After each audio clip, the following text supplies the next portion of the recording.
Yes. Okay. All right. I'm going to call this meeting to order. Thank you for coming to the Board of Zoning Appeals meeting for June 9th, 2026. Before we have the moment of silence and pledge of allegiance, I've got some housekeeping things I need to do. First thing is the restrooms are that way. The exits, emergency exits, both ways that way. And for those of you that are carrying signs, we request that you keep them lowered. Do not raise them during the meeting. The next item is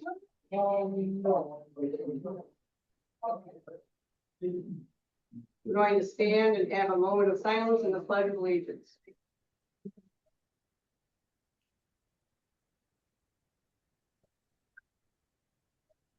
I pledge allegiance to the flag of the United States of America and to the republic which stands one nation under God, indivisible, with liberty and justice for all.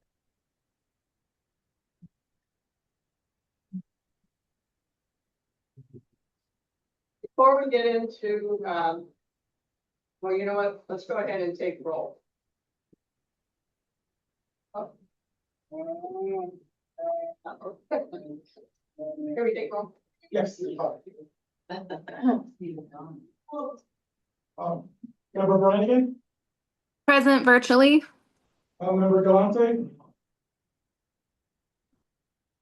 Member Galante.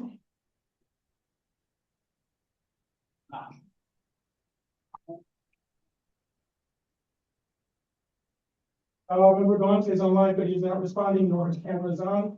Member Johns. Yes, present. Member Sharp. Present. And Member Mayor. Present. Okay, so first item, I'm going to read a code item. It's IC 5-14-1.5-3.3, conduct of meetings of certain entities.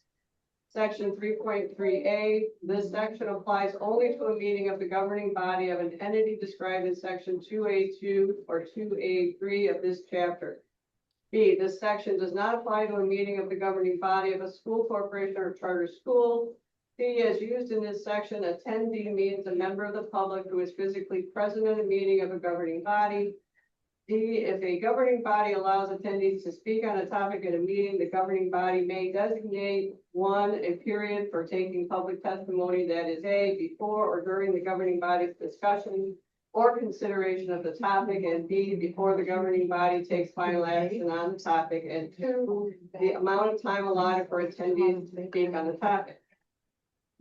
E, a governing body may adopt reasonable rules or policies governing the conduct of a meeting, including any of the following. One, reasonable restrictions on the time allotted for attendees to speak on a topic. Two, reasonable steps to maintain order during a meeting with respect to attendees and the elected officials of the governing body. Three, a procedure for the presiding member of the governing body to issue warnings to attendees who disrupt the meeting. Subject to a subsection D, the procedure may provide that if an attendee receives 3 warnings, the presiding member of the governing body may, upon issuing the 3rd warning, direct A, the attendee to leave the meeting, and B, a law enforcement officer to remove the attendee from the meeting if the attendee refuses to leave when directed by the presiding member for a violation of the rules or policies governing the conduct of the meeting as adopted by the governing body. F, the governing body must notify attendees of any rules or policies that are adopted under this section by 1, posting the rules or policies in visible area at the entrance to the meeting location, or 2, making an announcement of the rules or policies at the meeting before taking oral public comment. G, nothing in this section may be construed to prohibit a law enforcement officer from immediately removing an attendee from the meeting if 1, removal of the attendee is necessary to maintain order or ensure the safety of another person. 2, the attendee commits a criminal offense, or 3, the attendee violates the rules or policies governing the conduct of the meeting as adopted by the governing body. And H, IC 34-13-3-388 applies to this section. as added by PL 171-2024, section 2. Okay, so that being said, we're gonna move on. Next item on the agenda is approval of the minutes from the June 9th meeting. Do I have any comments, corrections, modifications?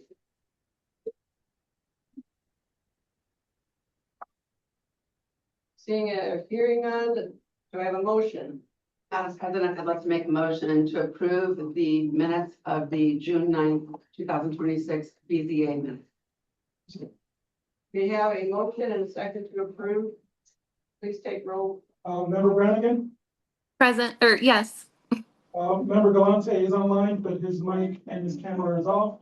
Member Johns, Yes. member Sharp, Yes. and member Mayor. Yes. Okay, next item is under public hearings, BZA 26-003, developmental standards variance. Jim Glascott with WT Group representing the school town of Munster requests one reading variance from table 26-6.405B, building standards facade void area required 20 to 60% at an address commonly known as 8700 Columbia Ave. Madam Chair, Mayor, I'm going to recuse myself. I'm just going to mute and turn my camera off since I'm a school town of Munster employee. Okay, thank you. Good evening, members of the board. Please, write your name and address. I am Sean Begley, outgoing Director of Operations.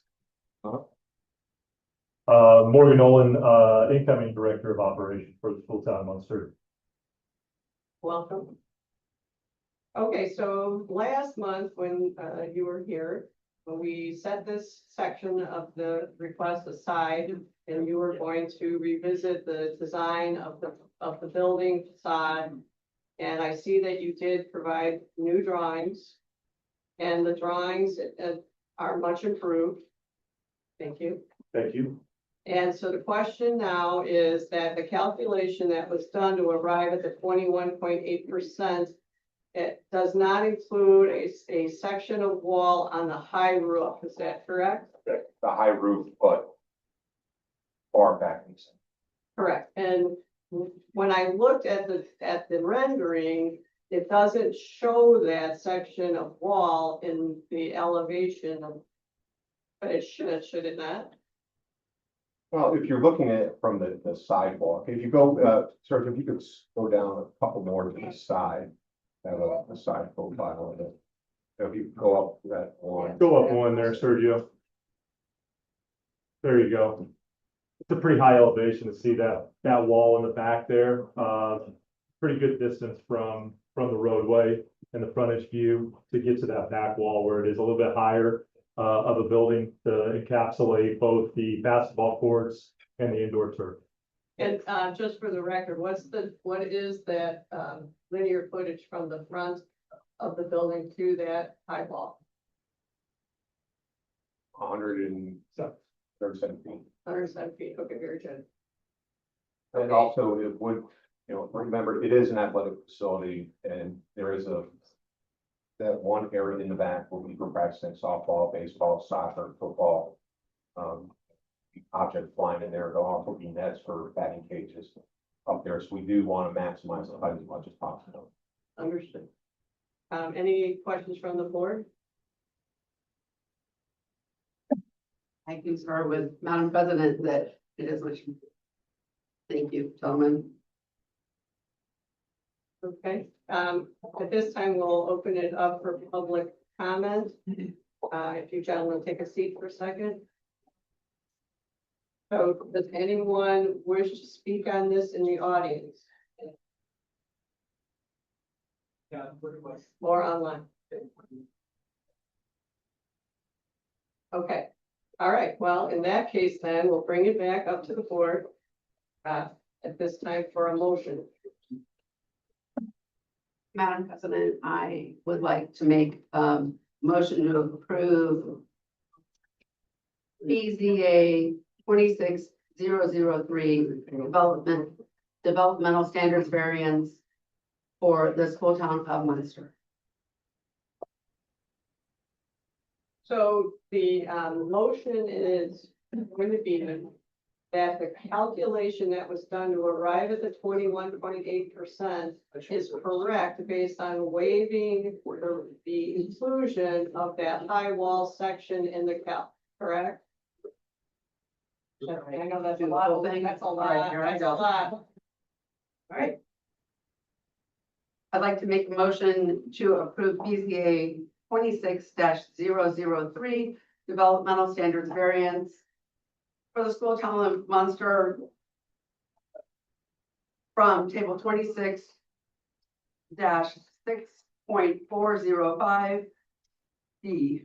Building standards facade void area required 20 to 60% at an address to be commonly known as 8700 Columbia Avenue. so.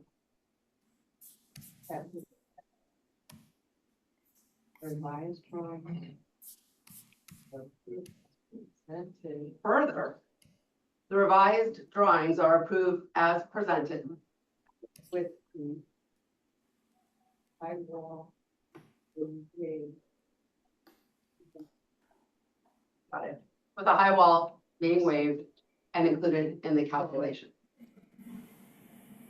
Do I have a second? Very good. And do we have all the appropriate notifications, Sergio, correct? Yes. Okay, very good.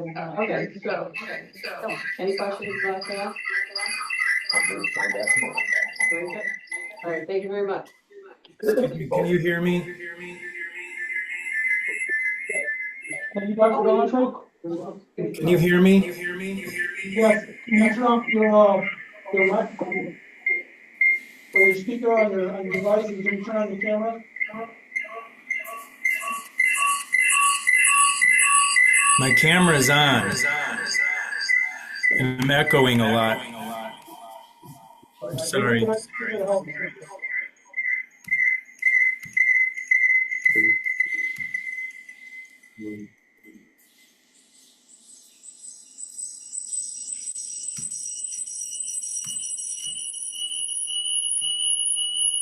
Try lowering your volume a bit.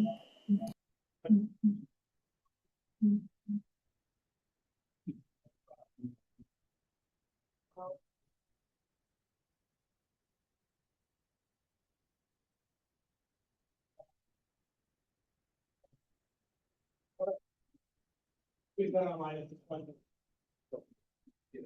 And Charlene's not online anymore. Okay, we're ready to, for voting. Okay. Member Brian has recused herself, Dr. Escalante is not online at this time. Member Dons? Yes. Member Sharp? Yes. And Member Bear? Yes. Very good, thank you. Okay, next item. BZA 26-005, developmental standards variance, George Townsend, homeowner, requests a variance from table 26-6.405A3, private landscaping and fencing, to construct an enclosed privacy fence in an aggregate length of greater than 16 feet and a height exceeding 3.5 feet in the front yard of his property at 1439 Fairway Drive. Is Mr. Townsend present? Yes. Please state your name and address. Good evening. My name is George Townsend. My address is 1439 Fairway. Very good. Okay, do you want to give us a refresh on your request? Sure. I will start with asking for you either with some more detailed photos and red line sketches showing what exactly we're requesting to be fit. I also just sent you a email I know it's last minute. Yeah, I don't get time to go during the meeting. Okay, no problem. So that just shows the red lines of what we're looking to do in the back and front yard. It stems from our house being built in 1906 is what our closing documents state, and the house being in the corner of the lot. So because of that, what we consider our backyard is technically what the town considers the front yard. We're proposing to put a fence in what would be part of the front yard and have it come down in front of the facade of the house to match what is in the rest of the in the neighborhood. So again, that fence would replace a rickety, or an old picket fence and then a chain link fence as well, shown in those pictures. Bunch of different. Correct. So the last couple pages here are pictures of a different home. Yeah, they're just showing you the type of vinyl fence work, so. Okay. So they're showing you what we're going from the picket fence and the chain link to the vinyl tan. Okay. Any questions from the board? Madam Chair Mayor, I'm not seeing those photos that he mentioned of what the fence would look like. Okay, Maybe, to Sergio? I didn't send it before it came up here. Okay. Sergio, is there any way there's no way for people to see these? No. Yeah, I do have Sure, extra copies. principals, maybe you can kind of find the camera angle there. Right here. Oh, wait, oh, no, wrong one. yeah. Typical vinyl, solid, plank. Rachel? Yes. I'm gonna scan this over to you. Just give me a minute. Okay, great. Thank you. Appreciate that.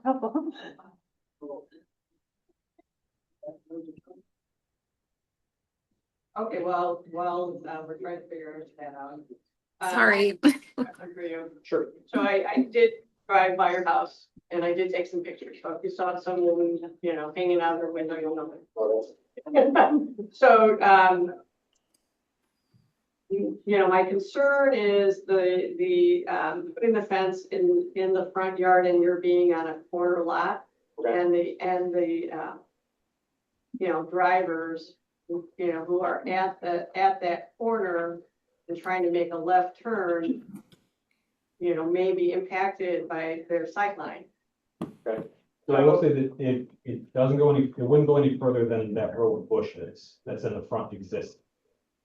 That kind of occludes the view anyway. There's bushes that are about, I don't know, a few feet taller than me, and the fence would sit behind those bushes. And then additionally, it wouldn't go any further than, if you look down fairway, it wouldn't go any further than where you would put the sidewalk. But to give an idea of where that would be. And then additionally, it would be only 4 foot tall.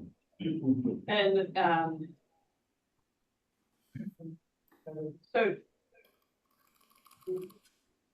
so you're fencing in basically that area where that big tree is. Correct. Please refresh my memory. And the proposed UDO. Do we have a requirement for opacity? We do, 60% opacity for front yard fences, so front yard fences would be permitted, however, we require 50% opacity, for, matters as this. And I think we talked about that. Did you guys look into that? We did, we discussed it with the fence installer, and there is an option for opacity, but did make a note that it wouldn't match the rest of the fence, so teacher uniform won't be original. I will say from a standpoint of a mother, I have my kids out there, I breastfeed her out there, and just from like a safety standpoint, the opacity is important to me. You're on your way. If it's a 4-foot fence in the front, and we do have concerns for public safety, I can see how you might not want that not at the corner, and you are raising the height of the fence further back. I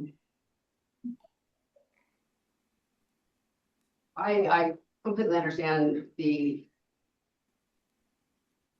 how your house is situated on the lot, and also the desire for privacy in your own backyard, as it were. But also public safety, the bushes that are there that create a possible obstruction visually. There's not a lot that we can do about that, but those can be easily, you can get cited and we can ask you to trim those. Once we have a solid fence up and we have a public safety issue, what do we do then? I'm just trying to look at it from a perspective of this. Sure. Would removal of those bushes help? I'm sorry, the reason I mentioned the bushes was because you referenced that it wouldn't be taller than the bushes that are there. And But the bushes aren't where it's fenced back, because this goes closer to the corner than the bushes do. No, it won't go further than that outer ring of bushes. No, I'm talking about to the west.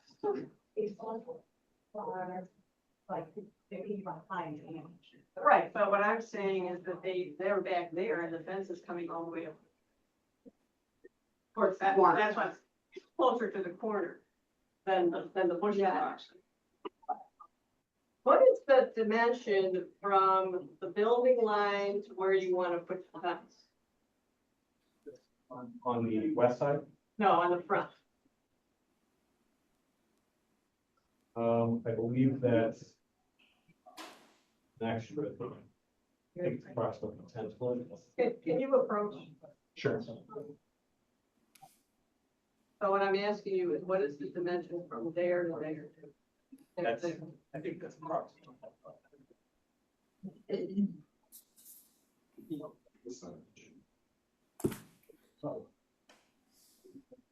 That's what I was thinking. Yeah. So it's three on the other side.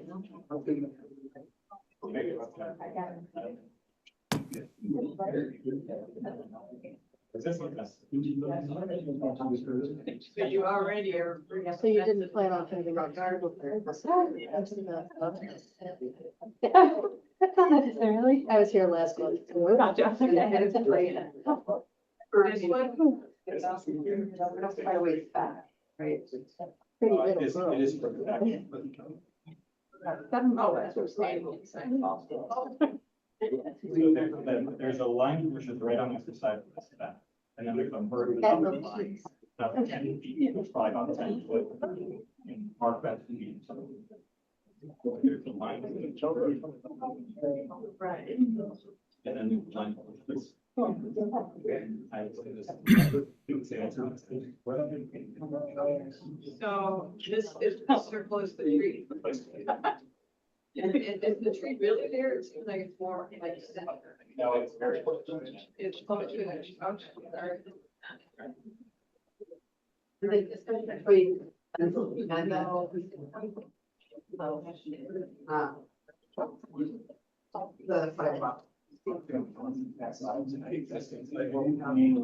So you probably put a sidewalk on page 2. If you were to put a sidewalk on the lot, I think I'm probably this. Possibly. You can see the sidewalk. Somewhere along here. So this is essentially looking down. We're standing here and stops. There's your driveway.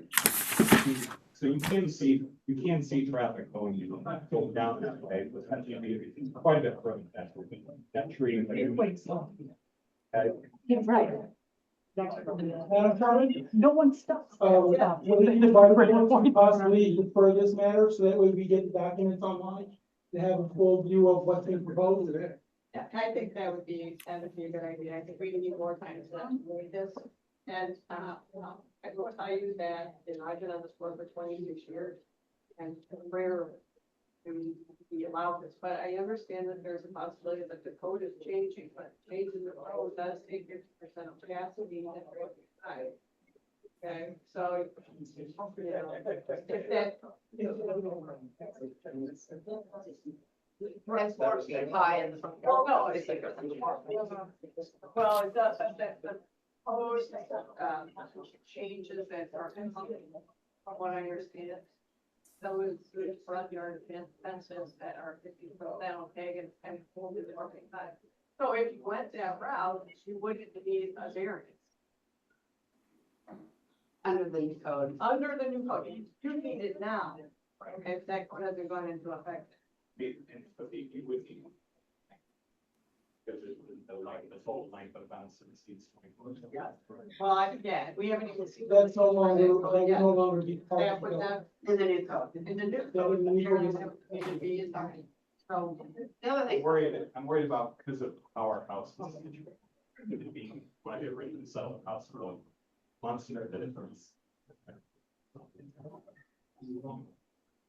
But I haven't seen anything. okay, so, we'll look into this and the diagnostics or what we talked about, and then reconvene next month. But also, just ask, when you return, if you could please. This isn't to scale, I understand, but I would like measurements. Feet, setbacks, and I don't know if the fence contractor is on that on the survey or. We have a survey. So I would like to know those setbacks. It would just help me be able to visualize it. What's the dimensions on this project? Okay. Thank you. Thank you so much. Okay, so, can I get a motion to table? Is there anything? We have to do public comment or anything else that we need to. Well, we can do it tonight or we can do it next time. Sergio, I would, the matter, I would, they completed the public hearing requirements, I would open up the public hearing, if there's nothing, then I would continue the public hearing next time. okay, very good. Okay, so at this time, we're going to open this meeting for public comment. If anyone would like to approach and make a comment, this is the time to do so.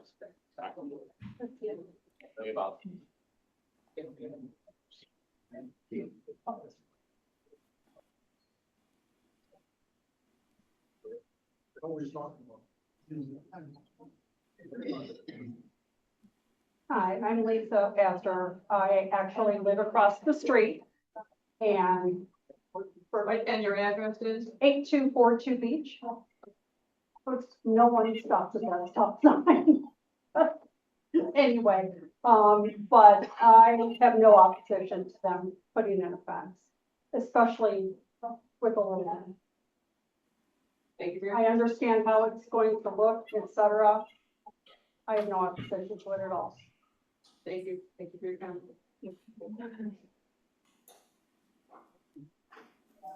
Anyone else?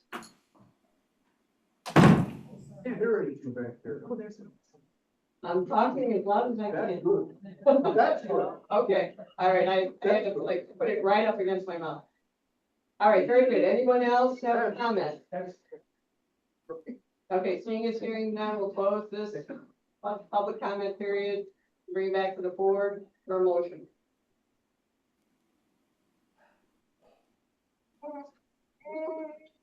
Madam President, I'd like to make a motion to postpone or table BZA 26-006 developmental standards variance.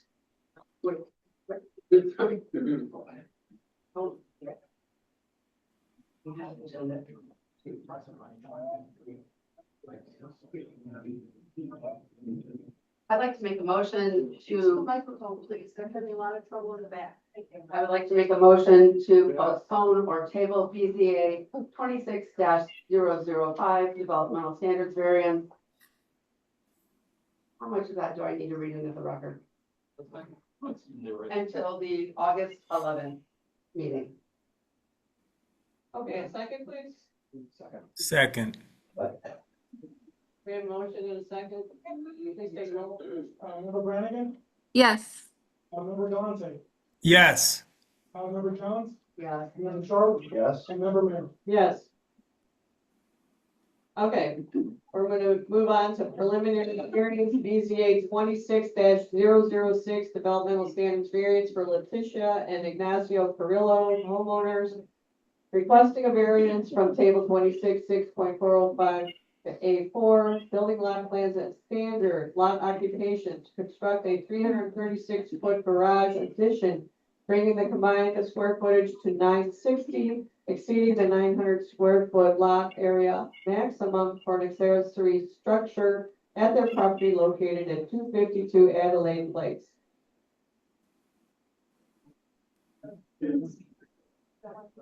You want to provide your name and address, Yes. please? Good evening, everyone. My name is Leticia Carrillo. This is my husband, Ignacio Carrillo, of 252 Adelaide Place in Munster. and we are requesting an addition to our current garage. Okay. And the reason for your request? We need additional storage, And what are you going to store in the garage? a car and other yard, equipment. Okay. And I noticed that in the drawing, it shows a small garage door going on the side where the addition is going. Yeah. What's the dimensions on that? I trust. Hi, my name is Eamon Beard, and I'm with the garage guys. I'm actually the contractor for a customer. The garage door is gonna be 10 foot wide to allow for their large truck that's gonna be parking that new section of it. They have a total of 3 vehicles now. They're trying to get outside. If you pull up the other picture, you see the trucks sitting inside the garage. They're trying to get all the vehicles into the garage. So are they going from a 2-car to a 3-car garage? That's correct. Any questions from the board? You're marginally close to square footage requires. You truly need all of that space. Yes. That truck is gonna take up almost every inch of the new section. What kind of truck is it? It's a large pickup truck. Okay, and are you running a business out of the home?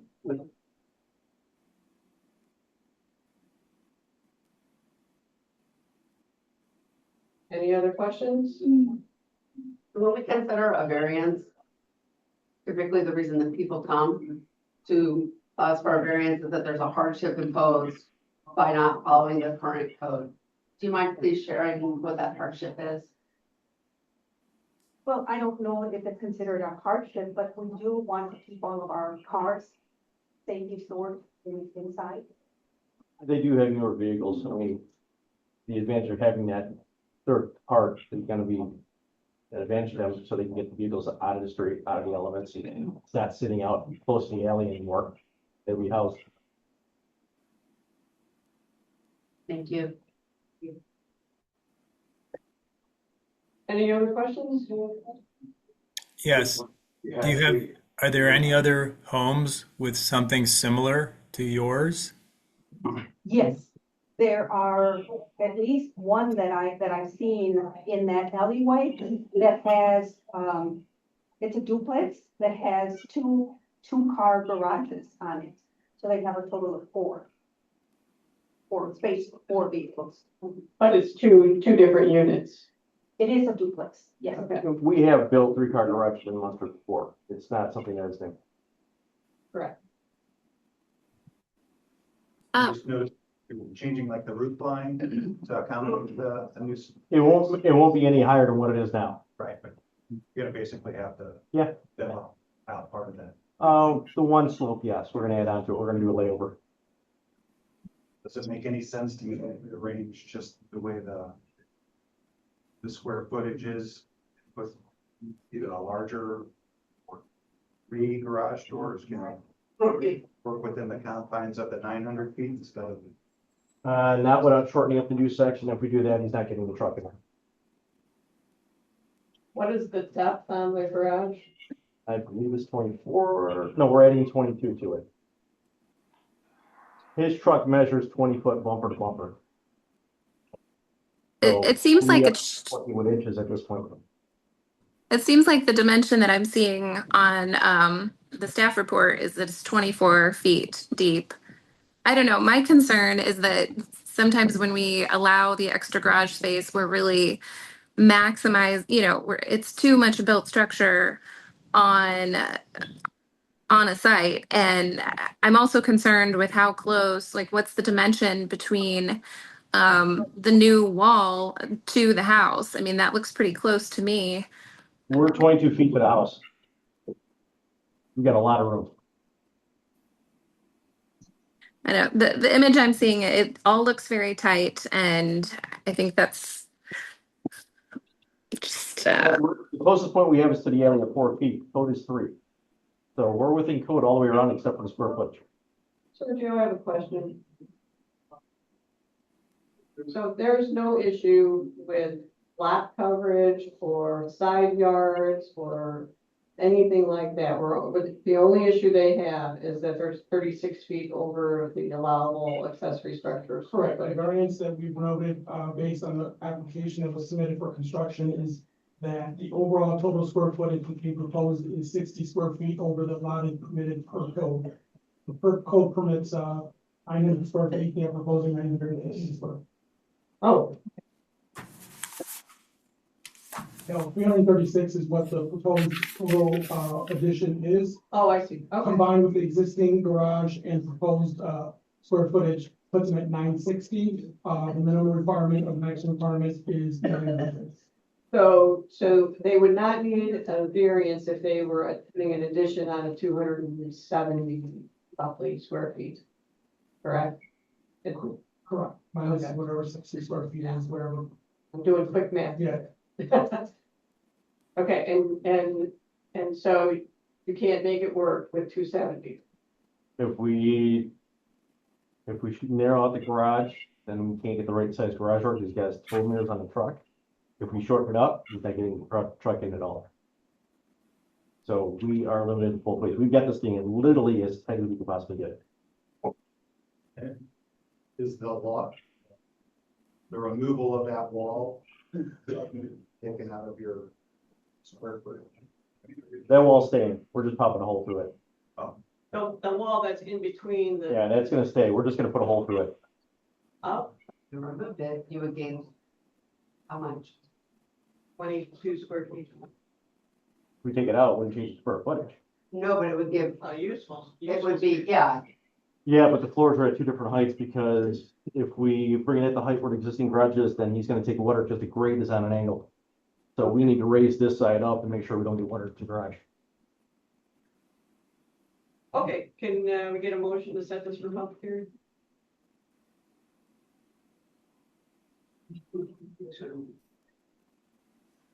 Madam President, I would like to make a motion to set BZA. I'm just making sure I'm reading the right things there. Where am I? There we go. BZA 26-006, developmental standards variance for the property located at 252 Adelaide Place. How much do I need to read into the public record? Just motions that the public. Okay, for public hearing at the August 11th BZA meeting. We have a motion. I will second that motion. Very good. Can we take the roll here? Member Brannigan, Yes. member Galante, Yes. member John, Yes. member Sharp, Yes. and member Mayor. Yes. You'll work with the town to send out the proper notices to your neighbors. Of course. Thank you. We'll see you next month. Thank you so much. Thank you. Have a good evening. Okay, so the next three items are findings of fact, but I have not seen the copy on that. Were those uploaded? No, those are, you're not gonna have, findings of fact for, BZA 26-001, BZA 26-02, and BZA 26-003. We were working through a transition with our legal team, and so they will be preparing those once, we get everything settled. Okay, so they'll be on next month's agenda. Yep. Okay, so, in that case, then, we're not gonna take up anything with them, right? Correct. There's nothing to discuss. Okay. Other business? Any other business? I have Can I just ask, I did say that my pledge to the allegiance of the flag, and I didn't know if you heard, I had some technical difficulties. Do you need a vote? Do you need my vote for the first action or not? No, Dr. Galante, we had a quorum for those Okay, actions. that's fine. All right. We're carrying. Yeah, I couldn't hear. Thank you very much. My apologies for the technical problems. We'll be able to get you back online. Okay, so our next regular business meeting will be August 11, 2026, and I need a motion to adjourn. We have a motion. All in favor? Aye. Aye. Aye. Very good. Dana. Thank you.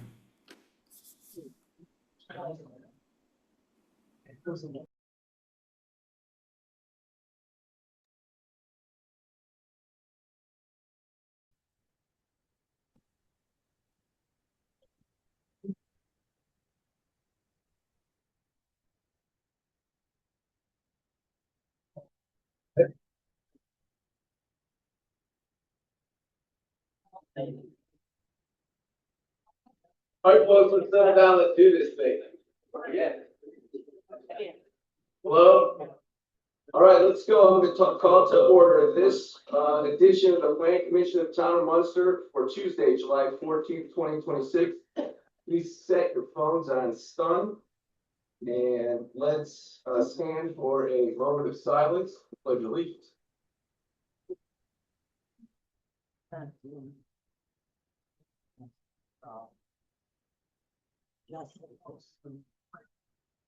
pledge allegiance to the flag of the United States of America, and to the republic of the lands of Canada,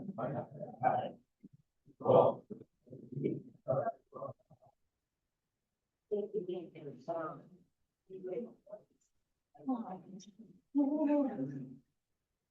Mr. Mendoza, nice to see you. Call roll, please. Counselor Schinkin. Here. Counselor Hopper. Here. Counselor Nellen. Present. Commissioner Brannigan. Present virtually. Commissioner Johnson. Here. And Commissioner Rockman. Here. Commissioner Bates. Present, we have a quorum. Let's roll. The next up is the approval of the minutes from June 9th, 2026. I'm sure you all read them. Any modifications, motions, what say you? I'll make that motion. Minutes.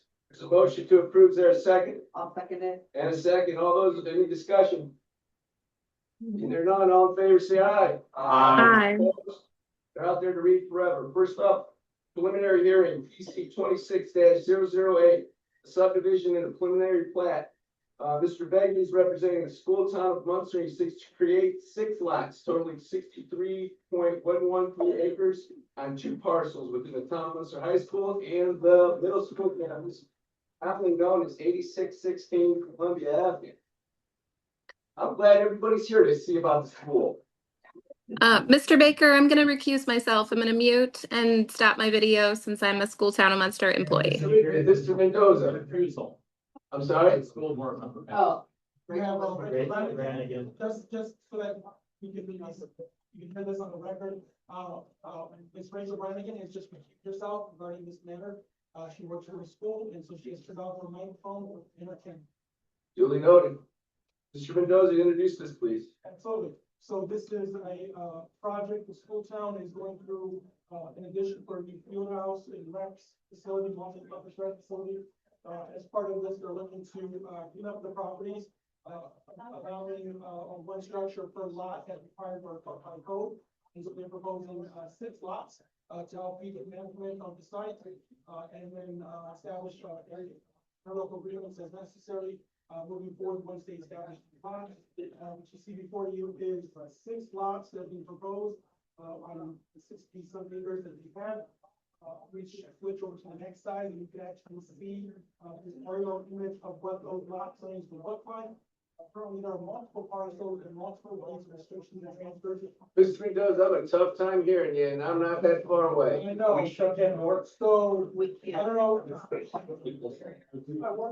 I don't know what else I can do with my microphone. I'm not gonna shove it in my mouth. Please don't do that. So IT needs to figure this out. During this one.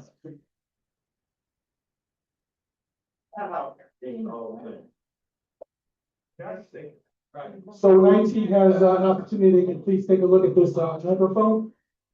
Back to what I was saying was the school is looking to parse or create lots of records for each of the lots that they own, or each of those buildings that they own. I'm going to switch over so you can actually see where those lot lines fall within the structures themselves. This image probably has a better image of what ultimately you're going to end up with. So they're looking to propose 6 lots. Lot 1 will have what is the former site of the administration building, but then would contain a detention area for part of their expansion or new development of Lot 3. Lot 3 is what the proposed multi-purpose field house and central office would be. Lot 2 would be the middle school. Lot 5 is their Maintenance technology. yeah. Or we call it STEM, but Yep. I don't know. That works. That works too. Yep. That's all I know. Yep. Lot 4 is your high school, and then lot 60 would be your athletic complex there. So ultimately, this is what they're proposing. As part of this proposal, they would be requesting a variance from the stormwater ordinance requirements Currently, they have a geotech report on file that shows a high water table and they could not meet the stormwater requirements. So as part of this proposal, they're requesting a variance for meeting that. They will meet some of the stormwater requirements, but they cannot meet the 402.0 requirement. I think they have like 1.4 and 1.2.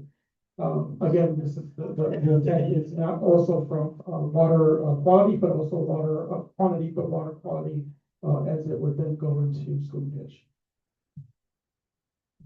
Thank you. I noticed there was no staff report, Mr. Mendoza. Correct. This project has been pretty fluid since its submission, and recently we received updates throughout the last couple of weeks.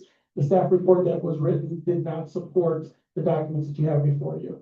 So the town has not gone through all of their due diligence as it pertains to this matter. That is correct. In fact, this is the next file that we would be, the next application that we'll be reviewing. We just received the traffic report, the study for traffic study this morning.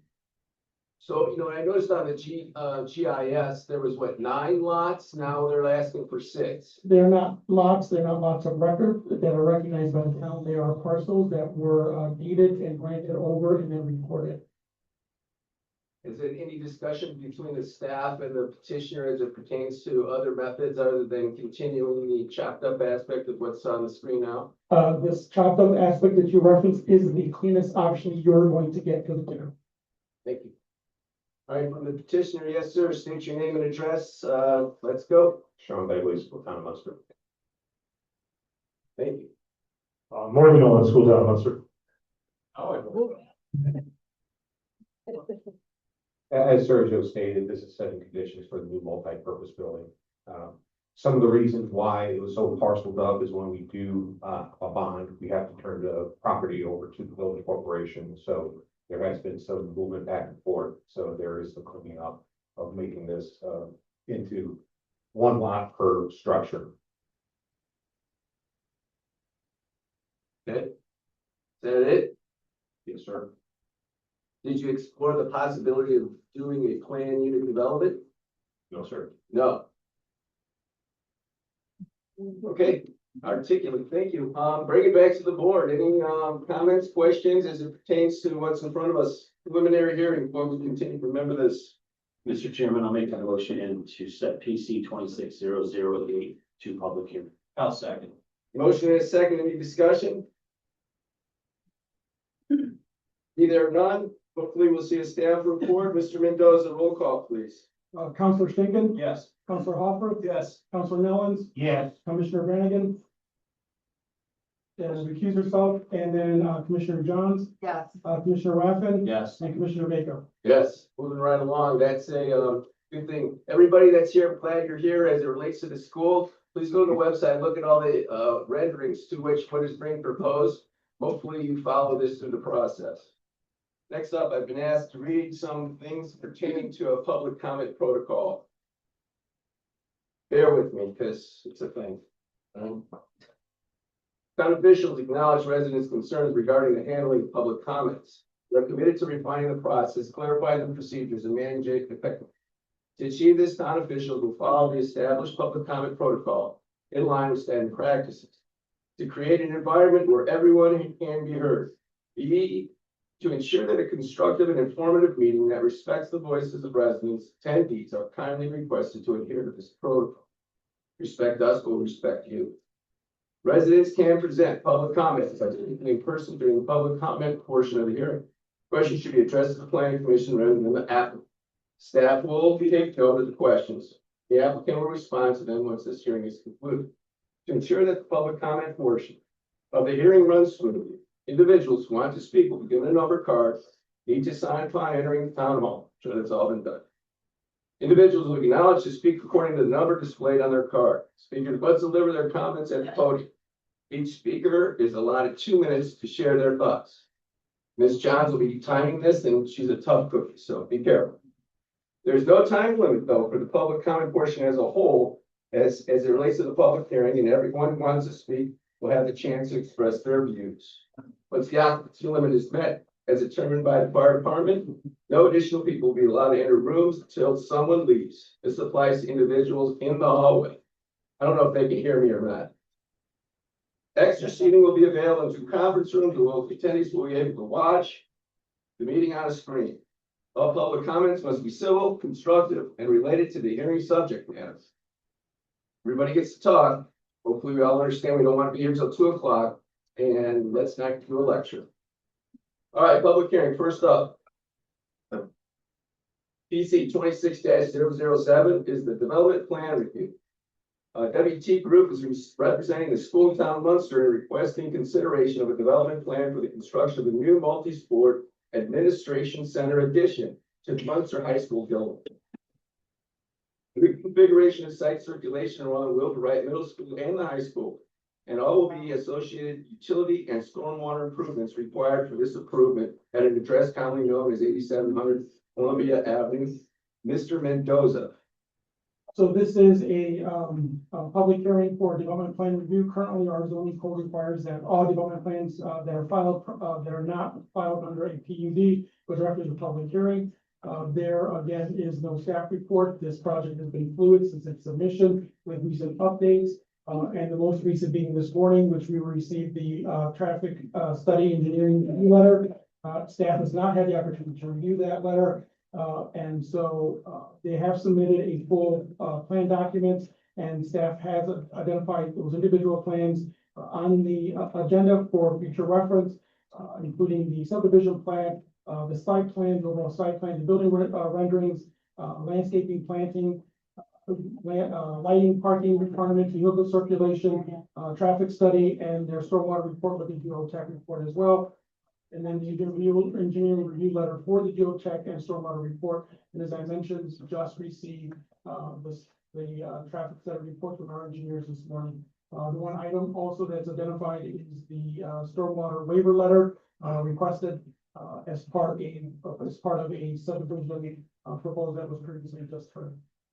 Thank you. Mr. Reed, since we don't have a staff report, the staff hasn't completed all of their work, and this is a public hearing, do we still have to go through the public hearing process? Well, you could defer it if you wish to, The public hearing as well, or just the entire petition? the entire petition you can do. Thank you. I would just when they did advertise for the public hearing this evening. And as a courtesy, I would extend the public hearing to next month, so they do not have to re-advertise. And that those are in the room who may be here to speak to this matter are aware that the public hearing is available for them to speak next month as well. So by having the public hearing, then it's a continuation and they don't have to re-advertise, is that correct? Well, they wouldn't have to re-advertise as long as a public hearing was also deferred. But your notice of the public hearing is that you were here tonight. We're here tonight. Thank you.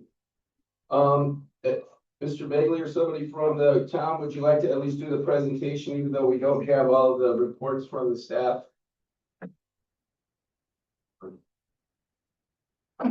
Sure.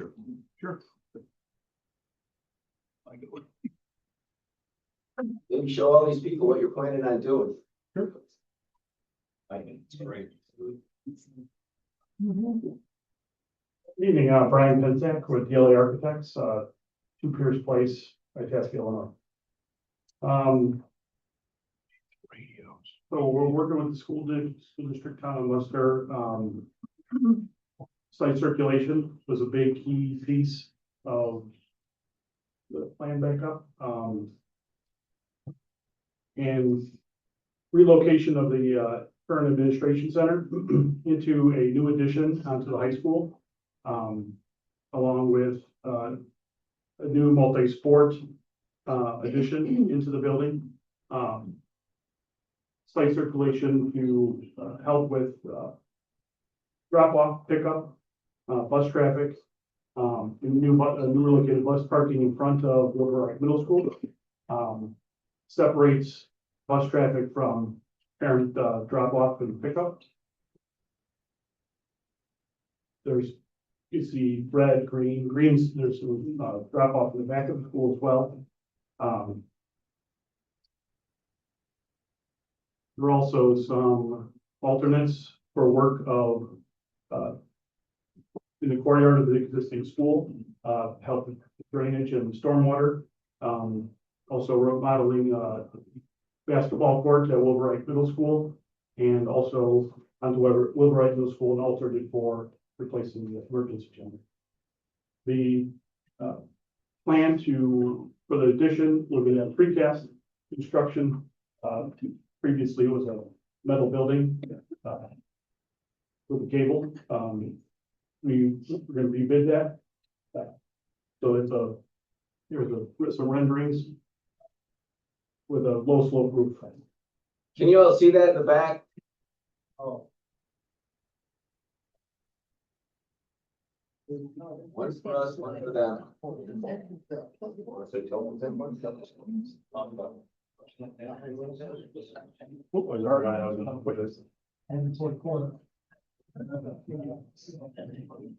How about that technology, huh?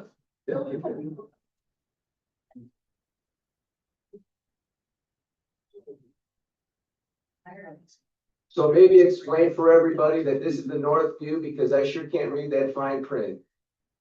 Okay, as you're looking at that, that would be looking north, towards the middle school. This would be, the current parking lot.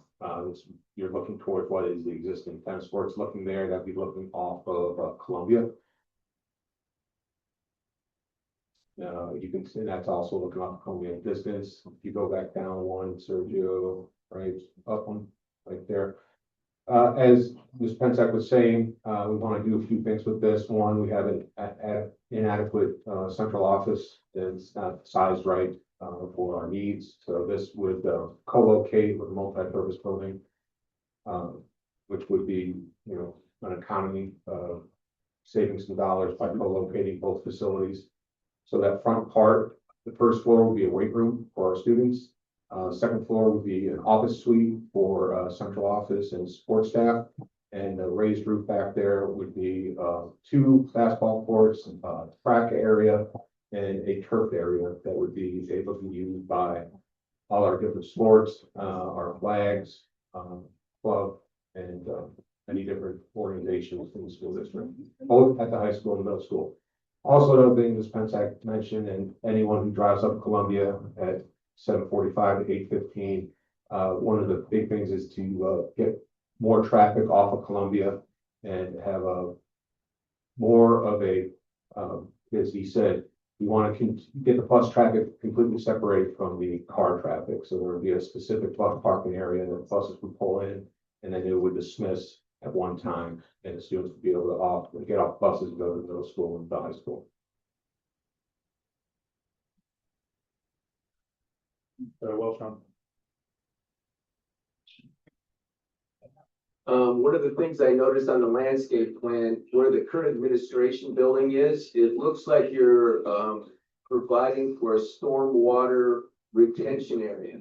So I brought the concern up before to have a place to have water next to the school, by a park, and next to the woods on the street is a challenge.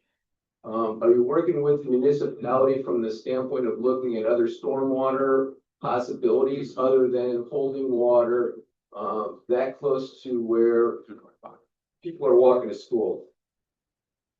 It certainly is difficult, because if you look over towards that northwest corner, that's already detention. That's a lowered area in that back part, on the area of that parking lot. We're already, it is a compressed area for water detention. We're trying to meet the water detention requirement as best we can. And that's why we're seeking that waiver, is we are improving the water detention as it is now established, but we're not meeting the complete amount. Get it as close as we can. Are there other options other than putting it in such a high profile location right next to the street? This is the only place that it fits on the site. Alternatively, we'd have to look at doing a very expensive underground detention system. To your question, yes, we did work with the town's review engineers, try and see if we could get the detention requirements waived. I know that was a conversation we had a few months ago. That's not an option that we're going to be able to move forward with. The town engineer effectively said that was kind of a non-starter. We weren't going to be able to prove what they felt would be needed to be proved in order to go forward with that. So we are increasing the amount of impervious area on the site by about half an acre. So there is kind of a natural increase in runoff overall from the site. But the town code requires a 0.2 CFS per acre release rate, which gives us about 1.9-ish for the total development area. We can't get quite down to that, as Sergio mentioned in the previous part of the application. We are reducing our flow rate by about 95% to the southeast and about 65% to the southwest. We're drastically reducing the amount of water leaving our site, but we can't quite get to that final number to meet the actual code. But to answer your question, we do need to provide detention to meet the town's requirements, and this is the only place it really fits. So currently for the high school building, where is that water now? Does it just run down to the school? Yes. Okay, but not at the middle school? It all goes down storm sewers along the east side and gets down. So currently it's all on gravity, but now because we're doing this new building, you have to build a pond next to the street. Yes, that's the requirement to reduce the amount of flow that's leaving your site to meet the code. And a pump station is too economically challenging? Pump station is, one, it's economically challenging. Two, it is potential hazard if your power goes out, if it fails, if you get a storm in excess of the pond's capacity, it can create some. That we get every 2 weeks? It could, yeah. Okay. And the other issue is there's a high groundwater table here. So really the only place you would effectively look at doing a pump would be a system that you could go a lot deeper, that you don't have a gravity outlet for, and that's not a situation we have in this case either. Thank you. Any other questions for the petitioner? What about perimeter fencing? If you're talking about. What about the perimeter fencing around the retention? We are not proposing fencing around the perimeter of the pond. We are proposing fencing along the east side of the site, however. I feel like we talked about perimeter fencing if this was gonna have to be. I don't recall that. Would that mitigate some of the risk that Chairman Baker has? We have dry pond bases like this all over campus currently without fencing around them. So to add these and then require fencing would be different than what we've got already. Okay. We have these all over campus currently. And it is what we're proposing is a wet plant bottom pond, so it's not gonna have a permanent pool like you would think of a normal pond. It's gonna be closer to a grass bottom basin, but it's gonna have native plantings that are taller and help absorb water better. So it's not gonna be useful as a play field or anything like that, but it's not gonna have a permanent pool of water that somebody would readily be able to drown in. 2 inches of water. Learn that in the Munster school system. All right, any other questions for the petitioner? I have a question. No, ma'am. All right. I'm talking to the commissioners here. There's a process. Okay. No? All right. Now, as it relates to a public hearing, I'll open the public hearing portion now. If you'd like to speak on this matter, ma'am, you just come to the microphone now, state your name and address, and help us, please. And then sign in. Paper. Sign it to the 30.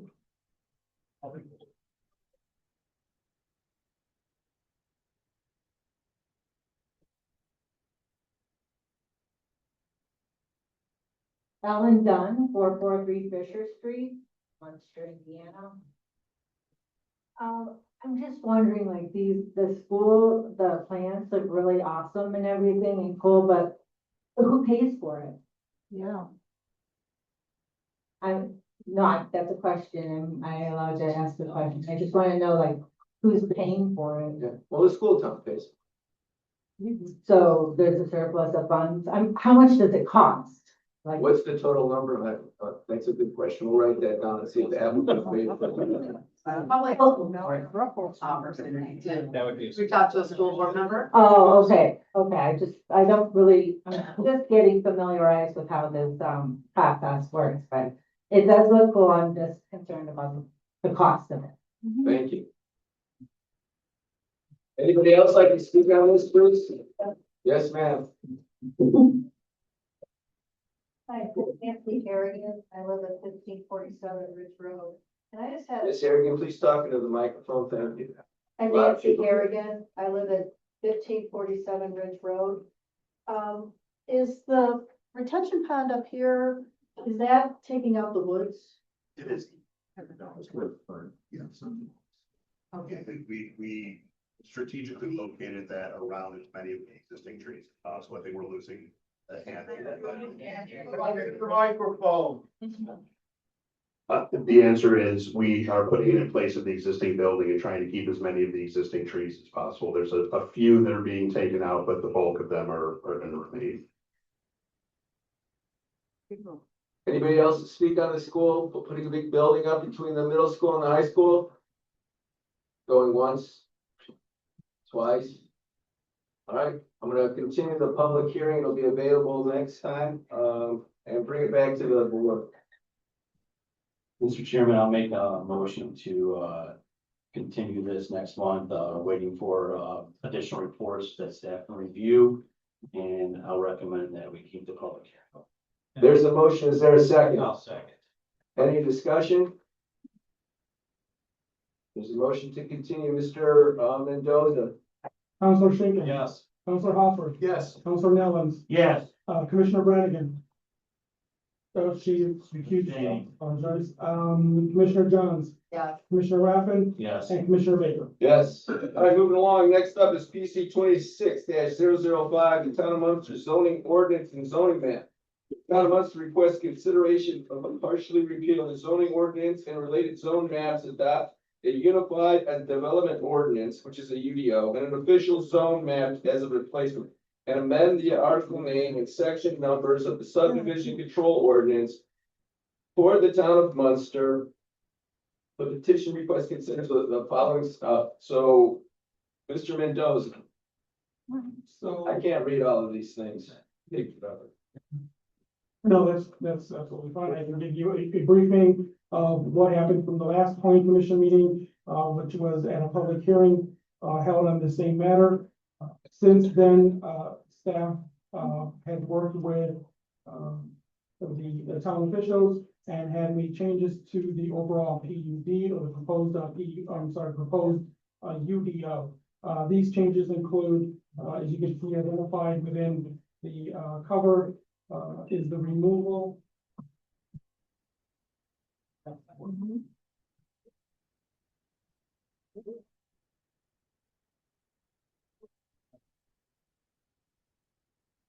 Sorry, which includes the removal of language that is related to, any language related to, data center and data use regulations, as well as edible gardens, from, that was previously discussed or mentioned at the, last, public hearing.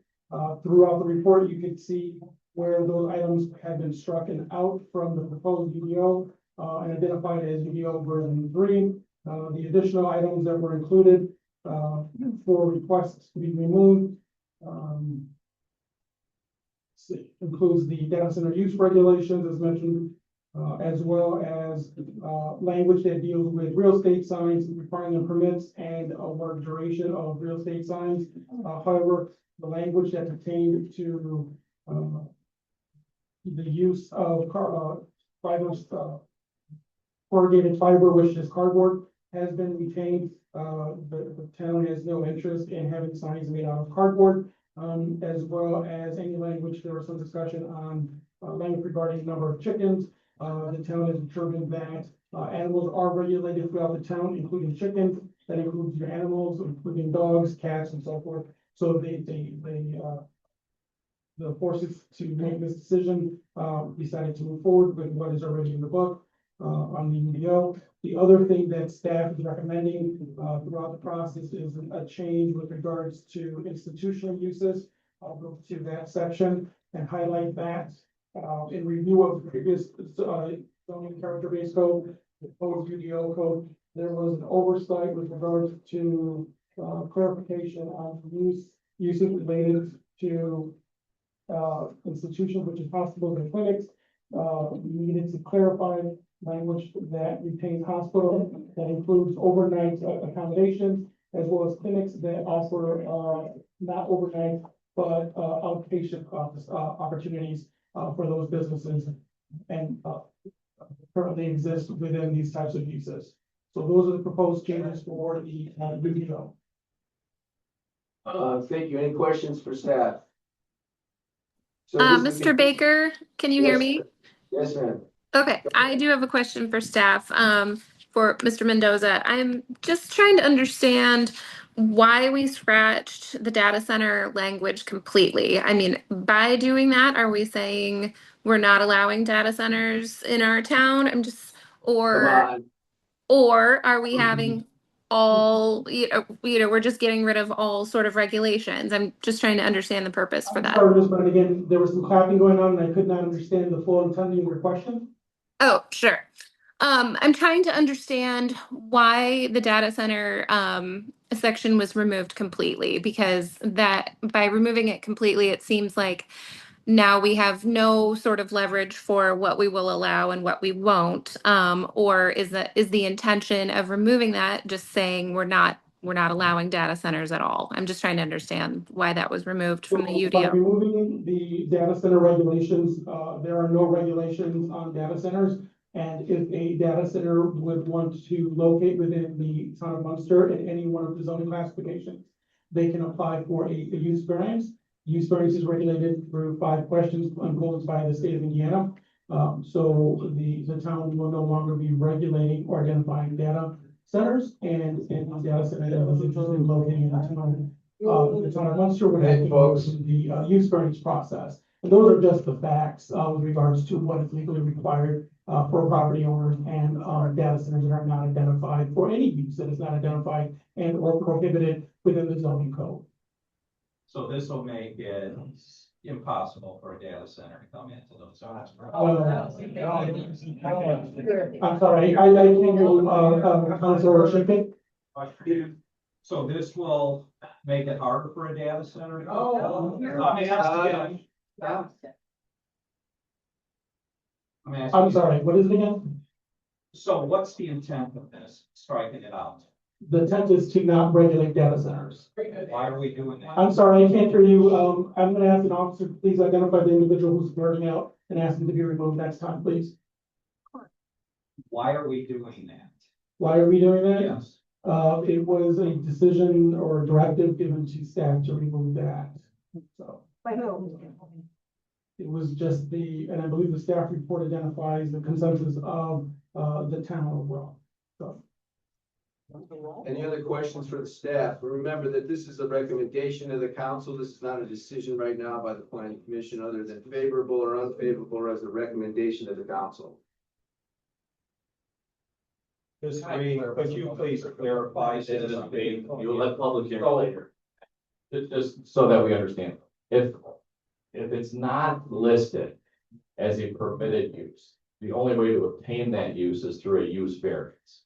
The use variance process is substantial.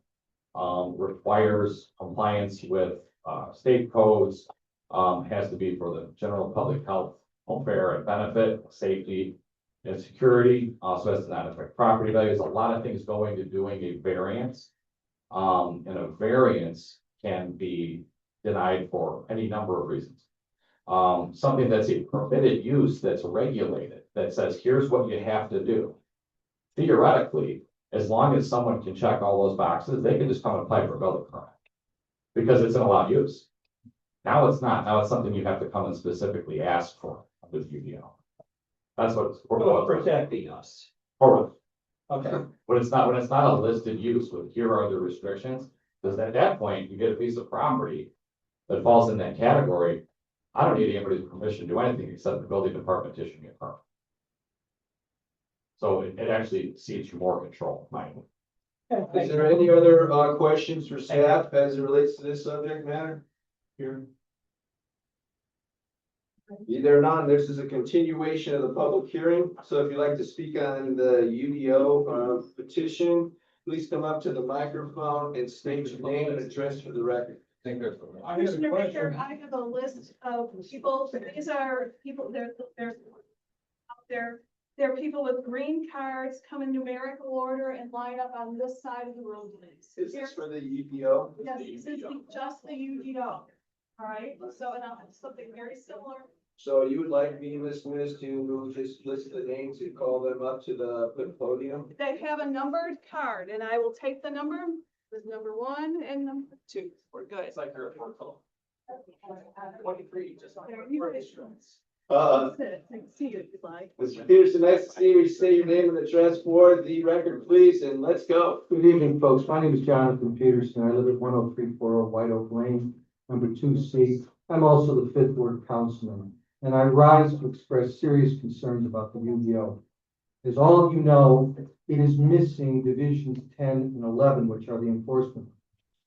I also echo Councilor Schinken's questions regarding this data center line.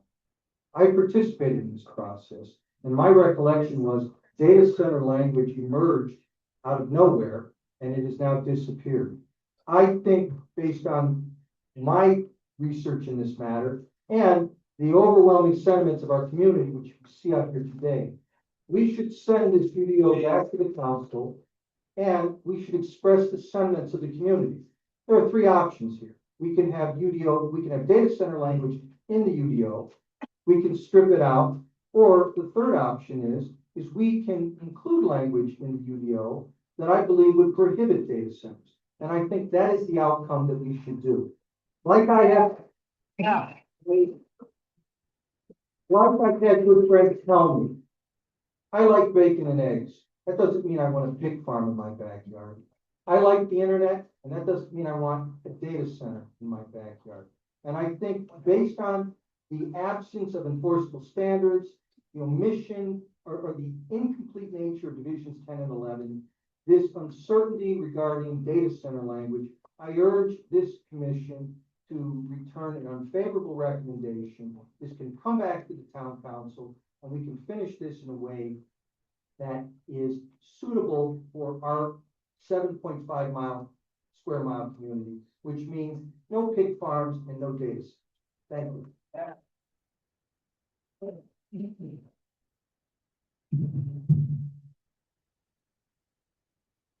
My name is Noah Laporte. I live at 1212 Indian Hill here in Webster. I'd like to echo the sentiments of sections 10 and 11 missing. I think enforcement standings being gone are an issue. Secondly, I have already submitted 692 signatures of residents, and I'm presenting 468 more signatures for the public record to the city. That puts it at 1,160 people so far that have submitted signatures opposing data centers and asking for a ban on them entirely within the city. I would like to echo the sentiment that there are currently bans in Marshall and Cass County for data centers within the state of Indiana. I know there's been some question on whether or not these can be banned or regulated, and the mechanisms to go about it obviously need to be handled with care, but we are seeing that counties across the state are issuing bans on this development. Thank you all for your time.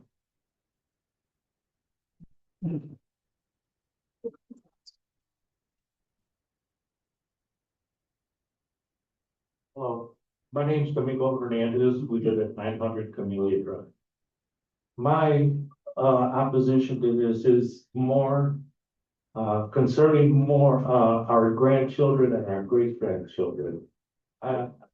We moved here and we saw all these hospitals and nice places, and now all of a sudden they want to build something that's going to hurt our children. You know, the hospital is so close. All of these schools, you're going to build more onto the buildings here at the school, and then for what? Just to put them more in danger with these data centers. And the data center is not just for the internet. It's much deeper than that. And I don't want to go into that, but mine is more on the humanity side than what it's going to be bringing as far as like money and stuff for that this town. Thank you, sir. Thank you. Welcome to talking about the new zoning ordinance for the entire town. That's Hi, the I'm subject. Daniel Albright, and I'm at 82214 Forest Avenue. And I'm a bit confused. So I just heard a lot of worrying about animals, worrying about garages where the garage is gonna be placed. We're worried about whether people that work here, like if we have a home business and we have to look and see, hey, are the people that are there just living in our home that can work there, or do we need to move out of Munster? So you're looking at all these little things that you're trying to say, we need to do this for Munster, we need to do this for Munster, we need to do this for Munster. We need to make it a great place. And we moved here about 14 years ago, hearing that Munster was a good place to live. But here we are. Here we are. We are trying to tear down a forest area. And we're trying to put something that's going to totally pollute our area. It's going to raise our electric bills. It's going to raise our water bills.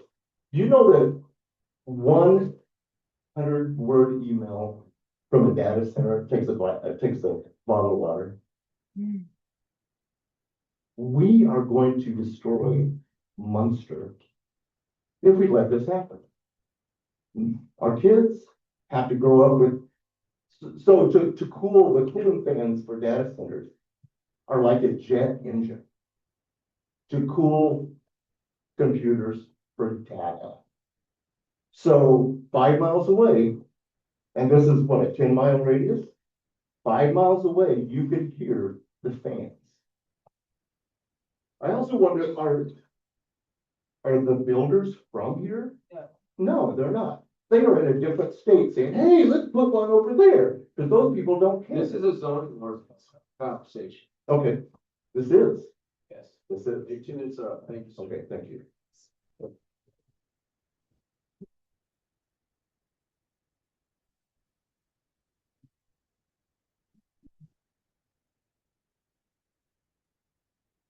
Boy, that's fine.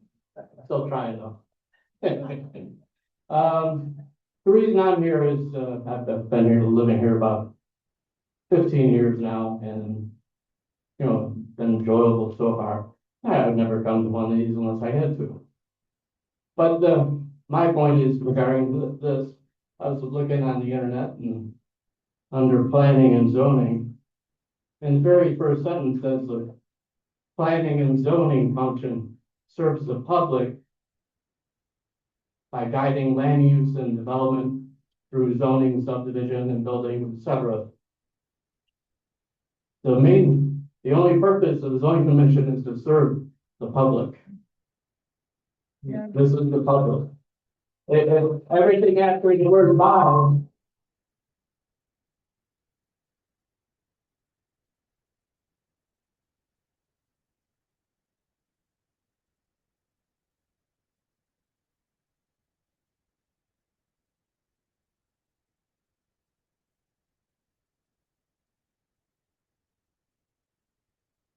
A blank box in WG. There's an example for you.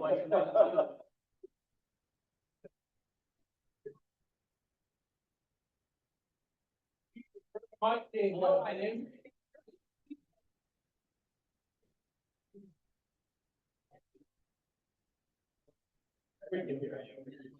Anyhow. First sentence says the planning and zoning commission function is to serve the public, and then it describes what they do.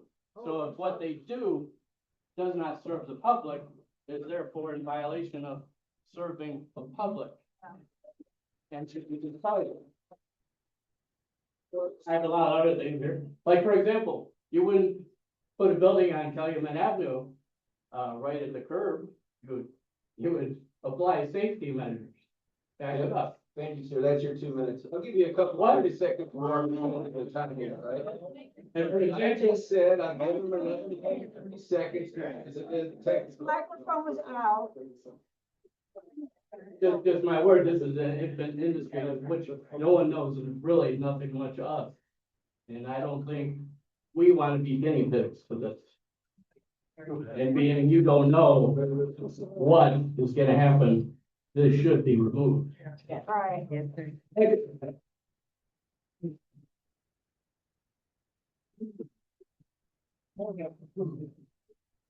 Excuse me, Mr. James.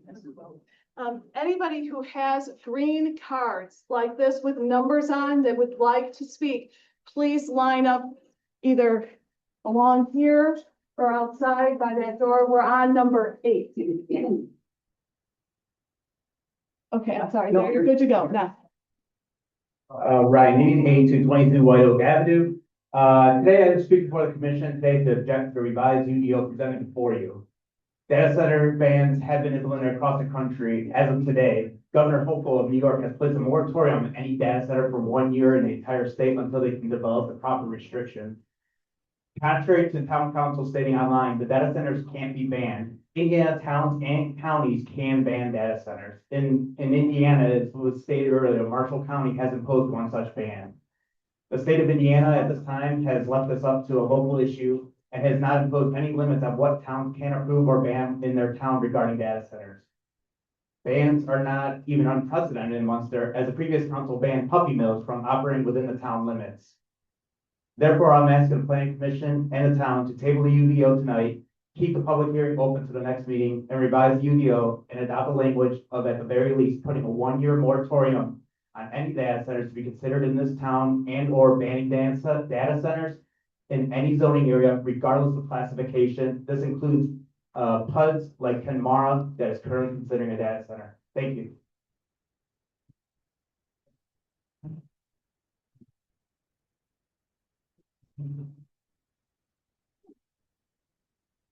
Yes, sir. Yes, ma'am. After 8's 9. School must through here.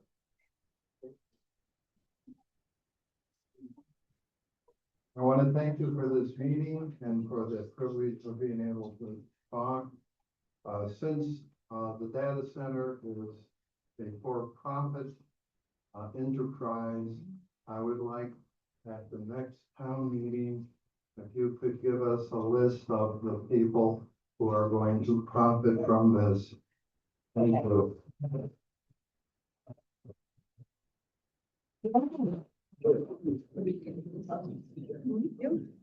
All right, I'm looking for number 12, 13, and 14. Green cards. At 14, do I have 12 and 13? All right, I'm going to move on to number 14. Come on up, please. I You have more. do.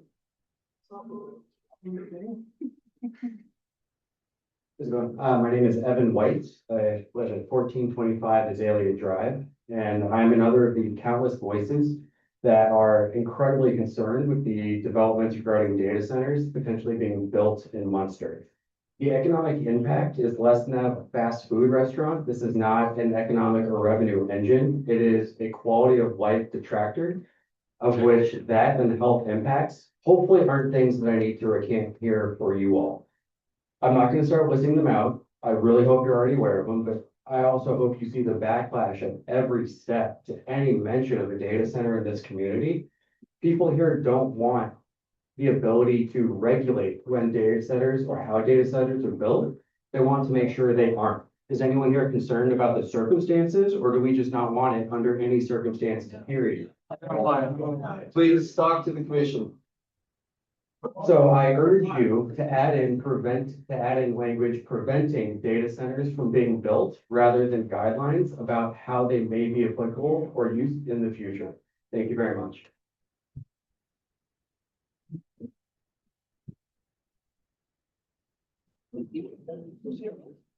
Hi, my name is Catherine Dodson. I live on 8717 Manor Avenue. And I understand our larger focus in this portion of the meeting is to talk about overall zoning laws. I know a lot of people have a very specific concern regarding data centers, but if our community is able to ban data centers, just point blank in our zoning laws, I don't understand why we're not just moving ahead with that.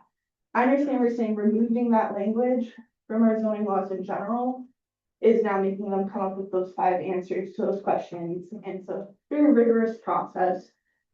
And we're saying that allows our community to deny them more liberally. But if we're able to add language that bans it entirely, why wouldn't we do that and pursue that avenue? Yes.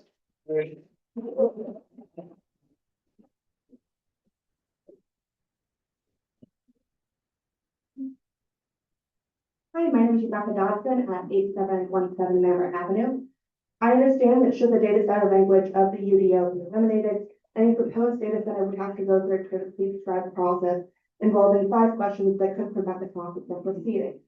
And if the current language is retained, there is a checklist the proposal could follow to automatically be permitted. My question is, are those 5 questions more strenuous than the current regulation? And are they more strenuous than any revised amendments which could be made to the data center language in the UDO?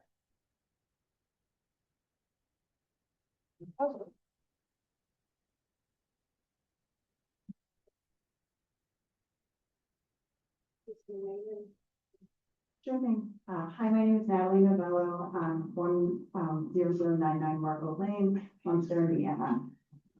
Just like many of my neighbors here today, thank you so much for being here, by the way. I'm here to voice my vocal opposition to the potential of the data center community. I'm here to express my empathetic and emphatic disapproval as a mom of 2 that moved to Munster 5 years ago. Respectfully, while I appreciate the approach expressed today here in this meeting, I am genuinely concerned that the Spin Munster Group, which owns the land development process, are the ones that propose this approach. Overall, I would like everybody on this council to consider how this will impact all of our future generations and our health to come. Thank you for your time.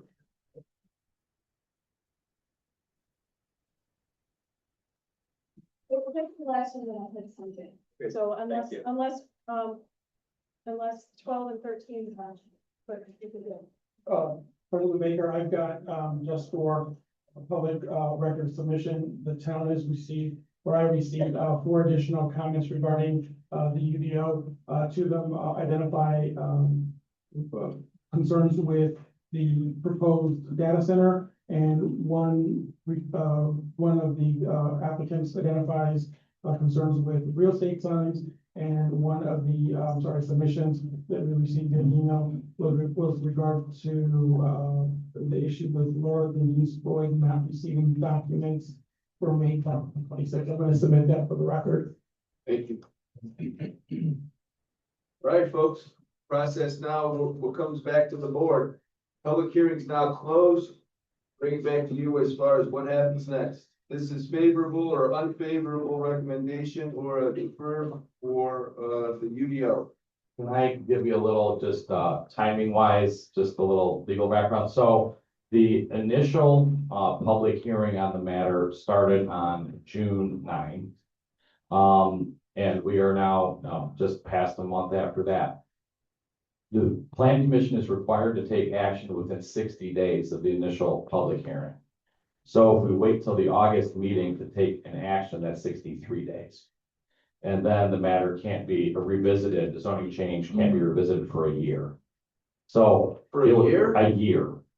So it's got to either go with a positive recommendation, a negative recommendation, or a neutral recommendation. Then 10 days after tonight, it would be certified to the town council, and then the town council would have up to 90 days to approve, deny, or amend.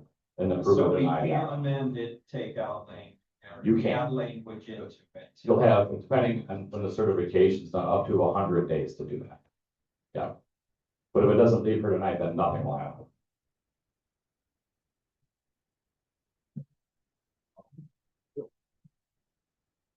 Neutral, unlike the council decide. So let me, how would I do that? The motion would be to send the. A motion is sending neutral recommendation to the town council for PC 26-005. Exactly. To repeal sections of the Munster character-based zoning code and the current zone map and replace it with sections. We're not going to replace it. We want to look at it and change it. So just make a neutral recommendation. Neutral recommendation, and it can be, whether. And then we can work on it. Regardless of whether it's positive, negative, or neutral, the council ultimately, because it was an ordinance, the council has to pass on it, and you can amend it. Yeah, good. Used to be, it had to go exactly as it was, those laws have been changed. If you have, if it's certified 10 days from now, you'll have up to 100 days from tonight. Year with like not having any type of language in there. So that allows 100 days from.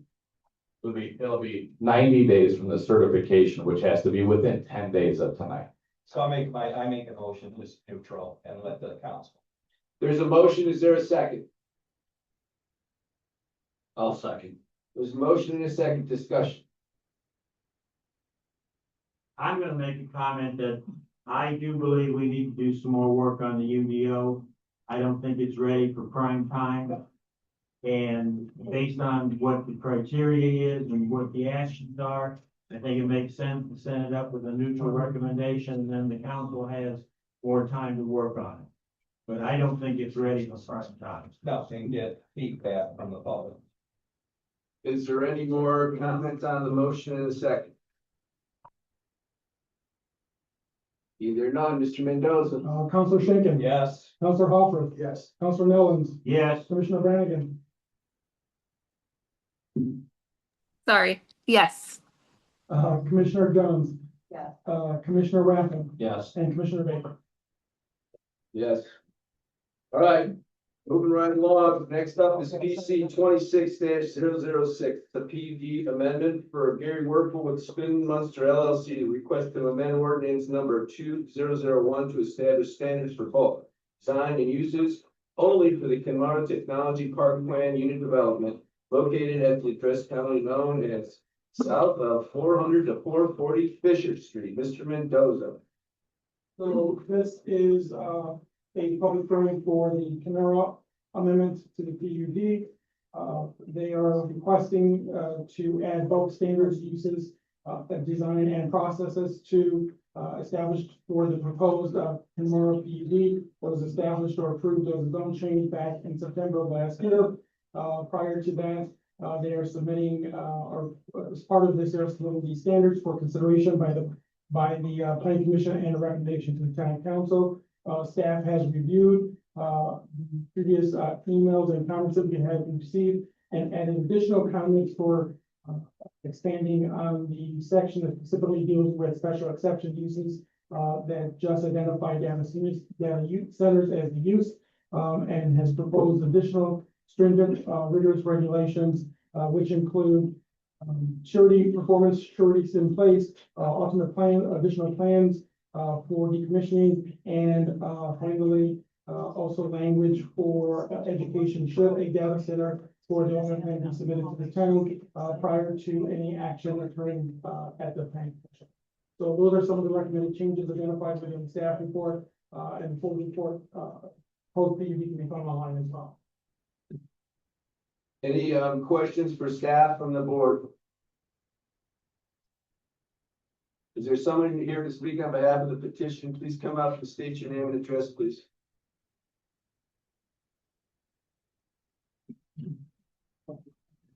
We're using this to queue up.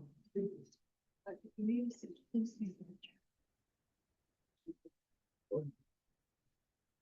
My name is Gary Warfel, Saxon Partners, 25 Recreation Park Drive, Hingham, Mass. 02043.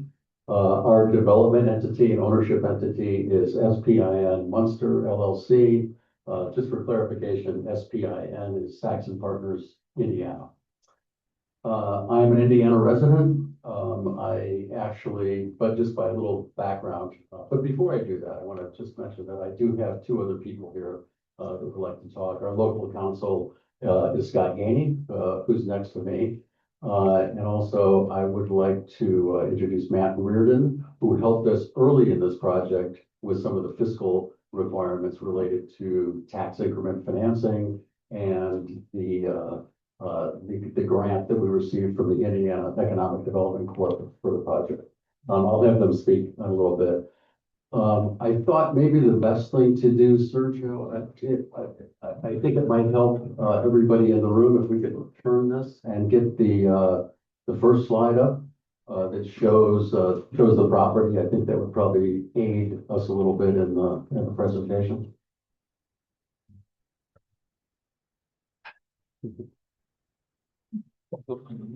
Did I take out? Yeah, that's good. Can you, is there a way to blow that up a little bit?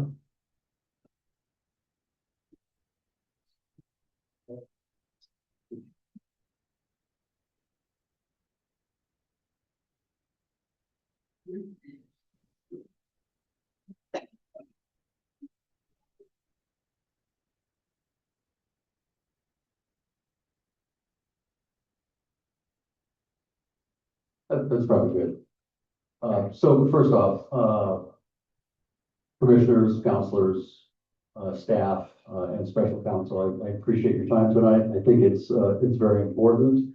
I'd like to get through this rapidly because I know a lot of people want to talk and we would like to hear them and be respectful of the opinions that exist about what we're requesting. So history, I'm from the area. I grew up 3 blocks from the Sportsman's Club, which then became the Lansing Country Club. And I'm a graduate of TF South High School, so I am local, and I am very familiar with this property. I have been all my life. The way that the property works, for those who are unaware, it's a 150-acre site. The majority of the land is actually in Indiana. There's 80 acres in Indiana. There are 70 acres in Lansing. You can tell from the site plan, the state line runs right down through the middle of the property. There's 2 lakes on either side. Both lakes are about the same size, 22 acres. Both have trails around the lakes. You can see that the entire site is bifurcated by a fairly intense utility right-of-way. It comes in from Illinois, ComEd. At the state line, it transitions to NIPSCO, and it runs down to a NIPSCO substation, which is adjacent to our site. And then from there, it's distributed on throughout northern Indiana. The property in discussion with the Ginmara Technology Park PUD is only the green area that you see at the south. And that area is south of the NIPSCO right-of-way, adjacent to the Munster substation, and it is bordered on 2 sides by railway. The NICD north-south line, and then the CSX tracks on the south. We have been in front of council, in front of the plan commission for the last 6 years. We have talked about a variety of uses on the site. Our initial concept was to look at a very high-end, well-done, mixed-use business park that would include a variety of uses. We've been in front of Plan Commission many times on that project. We've talked about tax increment financing. We've talked about connections to Illinois. We've talked about mixed-use residential. There's a lot of things we discussed, and for the people who haven't been at those hearings, it's not like we just came up with some ideas here in the last year or so. We've been working on this for quite some time. In looking at market conditions, in looking at some of the constraints that were put on the site, we started realizing that a technology play for Munster was kind of emerging as a real possibility to bring innovation, technology, science to Munster. And one of the first things that precipitated that was a discussion we had with a national biopharmaceutical research and development group that wanted to put a campus. They were looking for 33 acres to come to the Midwest. We checked all the boxes for that use, but we realized that the existing zoning on the site was CD4B, and CD4B would not accommodate that technology use. So we proposed a technology PUD. We worked on that for probably a year and a half. And as Sergio mentioned, that technology park PUD was adopted by the town of Munster in September last year. Over the last 10 months, we've traded standards back and forth for that PUD. And in the recent months, and I will acknowledge, we have had some interest from companies that work in data, but it's not a data center, if you will, because one of the things about data centers, if you look at Hobart, you look at Hammond, you look at New Carlisle, these are what are called hyperscale facilities. These sites are 5 to 7 to 900 acres. We just don't have that kind of land here. We have 59 acres. So our site does not really fit or appeal to a hyperscale user. What we realized in the Kenmara Technology Park PUD, data centers are an approved use. It's in the PUD. When we started getting serious about entertaining the concept or the idea, we decided to, on our, unilaterally introduce a new standard into the development standards that would treat data centers as a special use, special exception is what it's called. That would put a much higher standard in place for a user that might be in that data space. So we did that, and that is the motion in front of Plan Commission tonight, is to consider a special use exception that puts data centers in a much more stringent category. And we did that based on what's happening around the country. We see it in Lake County. Lake County has a special exception use. We took some of that language, and that's what's in front of council. So our motivation here is to really continue to cultivate a long-term beneficial opportunity for the town. And the ask, or the question, I should say, is if we can put forth a proposal, or if a proposal comes in, and by the way, there's no agreement for a data center. This is not a proposal for a data center. This is a technology park PUD. But if we can solve the problems and the perceived problems that we've heard on social media and everywhere else, if we can solve those problems and bring good fiscal impact to the town of Munster, that comes into the school district, it comes into parks and recreation, it comes into the library, does that make sense? And I think that's really the question.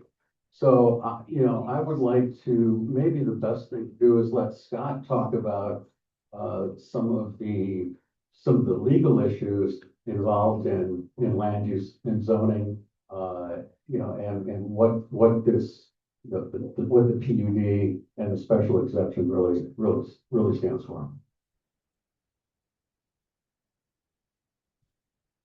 Good evening. Thank you for, once again, letting me appear before you. It's always an honor. I always appreciate the opportunity. We've had many good discussions on many projects. Yes, I'm about ready to do that, but.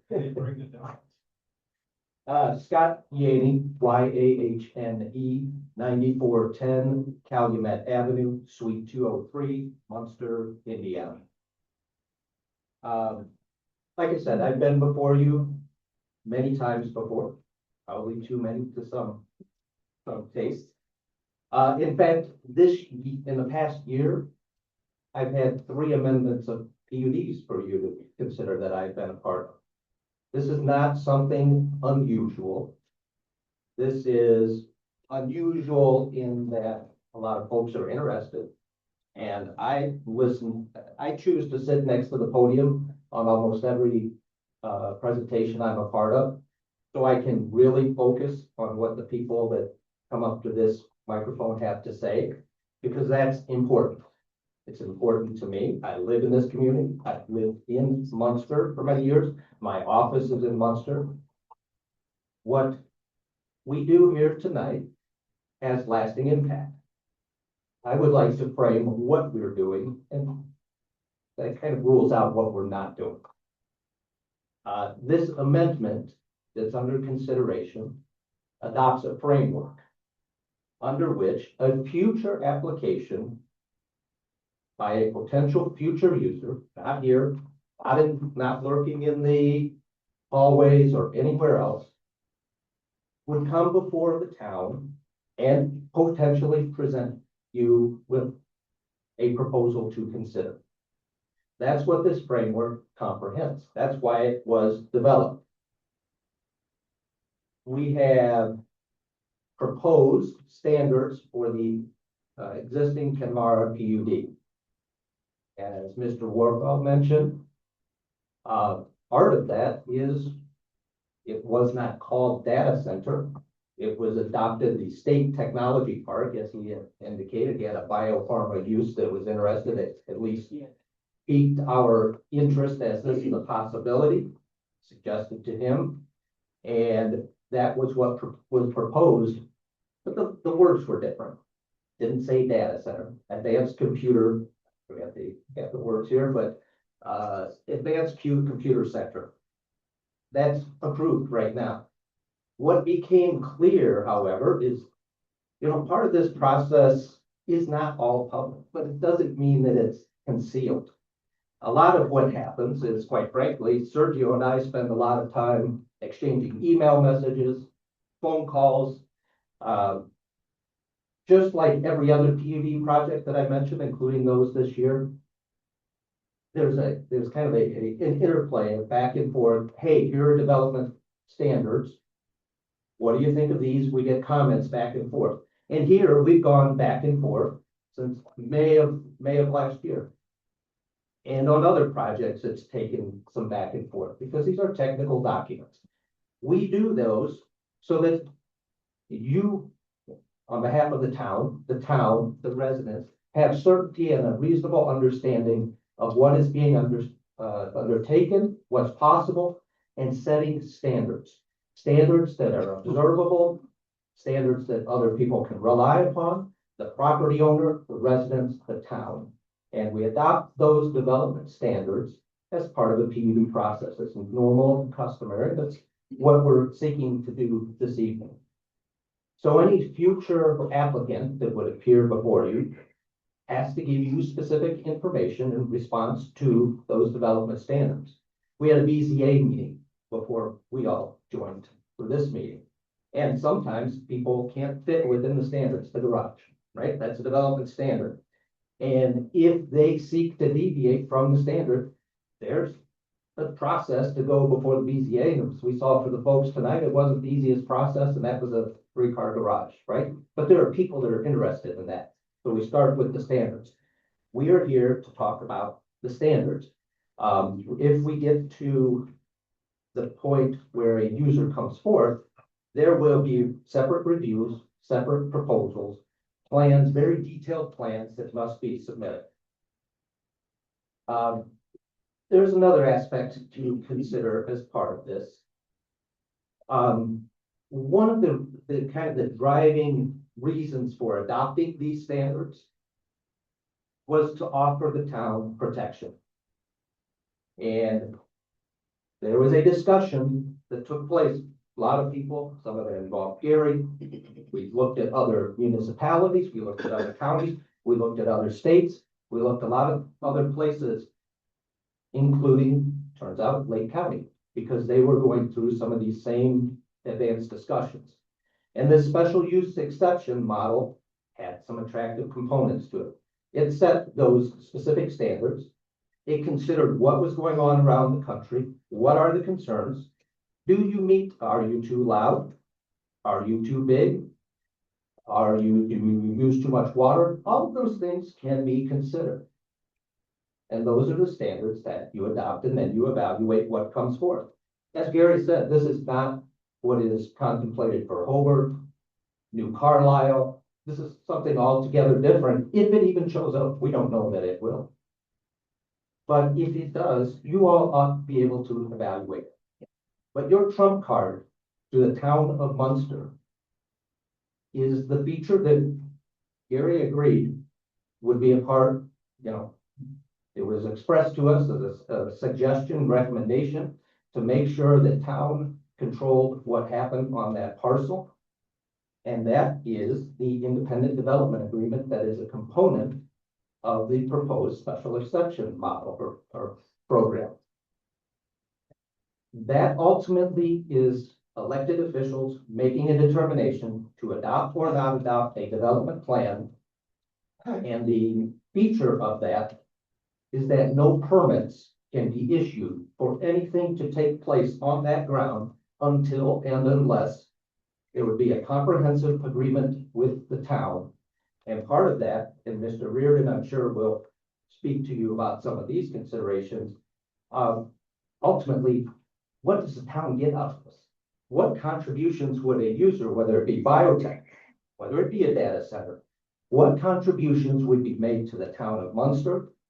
We all know Senate Bill 1 is staring us down we're on the other side of the gun barrel, Senate Bill 1, and what that's going to mean to our tax structure.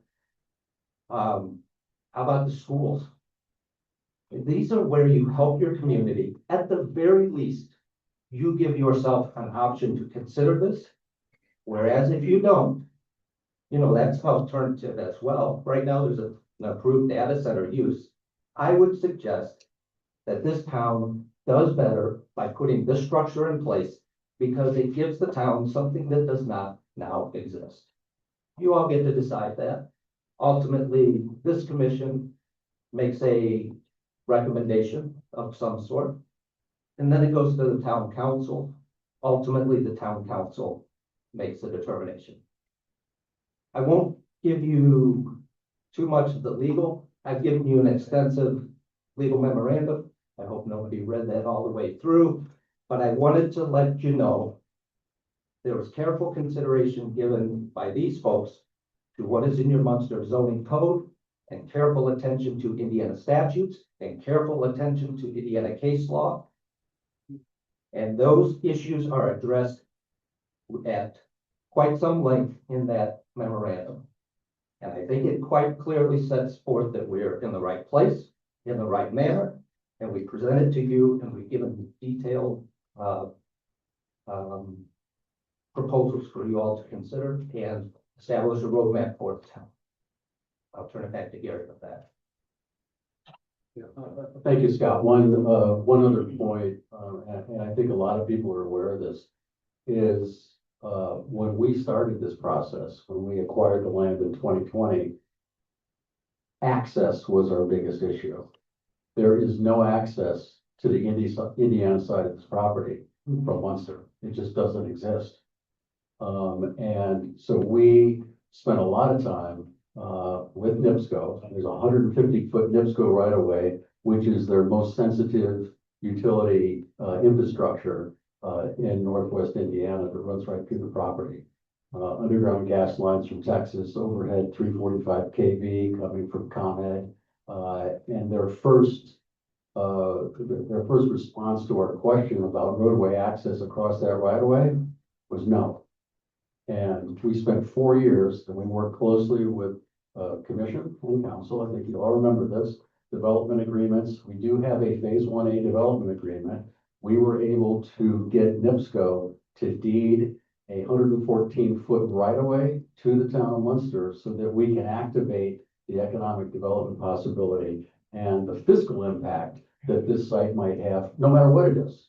And I think that's really important. And you can see on this slide, you see the access is created by an extension of Fisher Street directly west, and then it turns south across the NIPSCO right-of-way. So the project we're talking about is completely south of the NIPSCO right-of-way.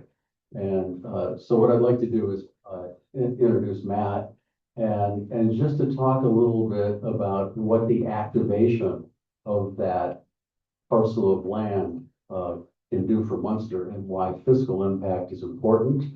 I know we can solve all the problems. I know we can solve all the perceived problems, real problems, whether it's noise, whether it's water. We can go right down the list. We'll be able to do that. And if we can show the fiscal benefit, is it worth consideration? And that's the question in front of us. Mission President Mathard, 1336 Franklin Parkway, also MCR Partners, 5920 Holman Avenue. As Gary pointed out, I've been involved since the beginning and even before that. I mean, there was kind of a harebrained idea at one point to do some distribution out there. And there's a pretty good sized room full of people here talking about not wanting any trucks. And that one didn't go very far. And Ken Barr decided to come into the picture, purchase the property, and put forth some ideas. But I kind of went through the process, but never got fully baked. And talking with Gary and Scott, they said, what do you think about a tech park? And I said, that's a pretty good land use. That's a pretty secluded site. Anything related to tech or digital infrastructure, it's not needed to be by people, seen by people, heard by people. And I said, well, it's a pretty good spot. I said, it's the one right behind Pepsi. The place that uses millions of gallons of water a day and has a lot of trucks and activity. And I said, yeah. I said, well, that's a pretty good spot with that. They said, well, why should we try to pursue this? And I said, well, talk with the town. And so I want to give credit to this, where I live now, and it's been more than 15 years, that you guys took the time and you council people took the time to promulgate rules around what could happen on this property. You didn't have to, but you did. And, the petition today adds more rules to what you can do. And this is the same thing I tell my public clients. You know what? If you want to identify high value investments, then control what can happen on the property. And that's what you did. So I'm just going to talk about changing land. You have property that was a golf course paying whatever tax. I feel bad for the Illinois side of this property because it's 10x. But you have this parcel in the town of Munster, which is pretty hard to find and harder to get to. And I think that's the intention, to keep it that way. When you have this type of land use, it has minimal cost of service. When I say that cost of service, you're not calling the police, you're not calling the fire department. You're not doing it. You're not calling at 3 a.m. You're not hearing any of that. It's an area that's isolated, and it tends to be so. And this is, I think, is the important part. And there's this segment, and I heard a bunch of people that said, I don't want a data center. I don't want a Dutch Bros coffee thing on Calumet. I don't want it. Well, it jams up traffic, and I don't like it. I think this commission and the council has a duty to the 24,000 residents in this town to explore these opportunities when they come. And you guys, total and gals, have set the framework to review these. Not to have it independent, but to review. And to have things like project labor agreements that ensure local labor people work on these jobs. And to have development agreements that do things like some of the other places I've been. That say 50% of the revenue from this deal goes directly to the school city. 15%. Now, we just heard about I don't know how many $1 million improvement going up in our schools. I'm pretty sure 15% of something is better than 100% of zero. But I think the most important and critical part about this is that the Plan Commission put together these rules around this kind of investment. And you're hearing that you might want to consider more rules around this type of investment. And let me put my resident hat on. I know this. There will be a tax issue, shortfall. You've talked about it. I know about it. You know about it. There's some opportunities the town has. You could cut services, you could raise income tax. And come 2028, when you have to do that on your own, people are going to start asking questions like, man, why did you consider? How come we didn't? And then we're going to start looking around like, man, that whole thing where Powers Health is and all the hospitals and all that's tax exempt and they're not paying, what's up? It's like they're tax exempt, they're a great employer, and that's what they bring down. This gives this Plan Commission and the town council the opportunity to fine tune each project that comes their way. And if it's not worth it, don't do it. Don't do it. But I look at places like the city of Hobart. Now, they had a lot of problems. They had problems before they got problems, right? Before they changed the the tax law, they had problems. I don't believe our town had those, but we do now, like pretty much everybody else. So am I advocating picking dollars over community security? No, not in any way. I don't live a mile from this site. Why on earth would I sit up here and go, yeah, this is a great idea? And I'm down the street. It's ridiculous. I wouldn't. I have enough faith in the town I chose to live in to manage a project, whether it's a biotech or a digital infrastructure exercise or a medical operation out of that location. I do. And adding to the requirements in this PUD underscores that. You're willing to take a look. You're not saying yes. You're going to measure the projects based on overall community benefit.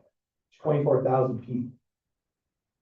The police, the fire, the schools, the town, the roads, the streets, all that has to be done.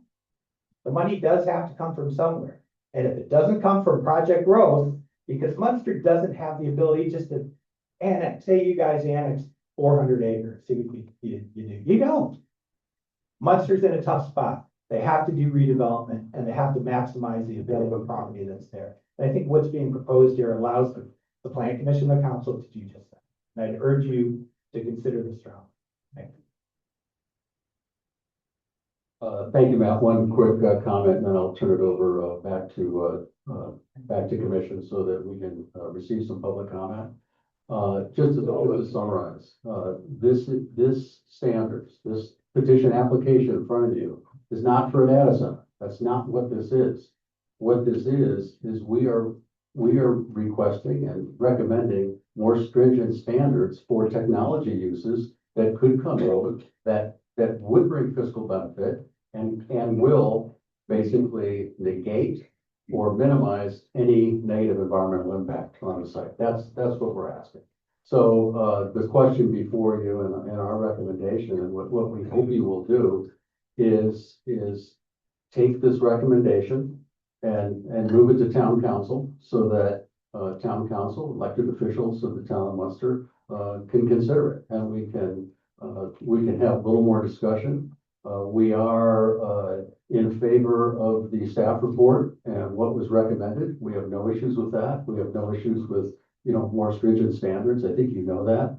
But that's what we're asking is, please move this to town council so that we can have a discussion with the elected officials from town of Munster. Thank you. Okay, bring it back to the board. Any questions for the petitioner? Yeah, I have a question about work. You talk about work and what the community gets out of it. But what Into the microphone. Oh, we talked about worth, and yeah, we know what's going on with SBA and everything else. But we also have to look at the worth of our residents, their health, the energy that's going to be depleted. I mean, I haven't seen anything on this, on what's going to happen with energy, water, and most importantly, our environment. So I need to look into this a little bit more and see, is it worth all that for us, the residents? Or do the residents want the money? I mean, I think they want more of their health, energy, environment, and everything else. Yeah.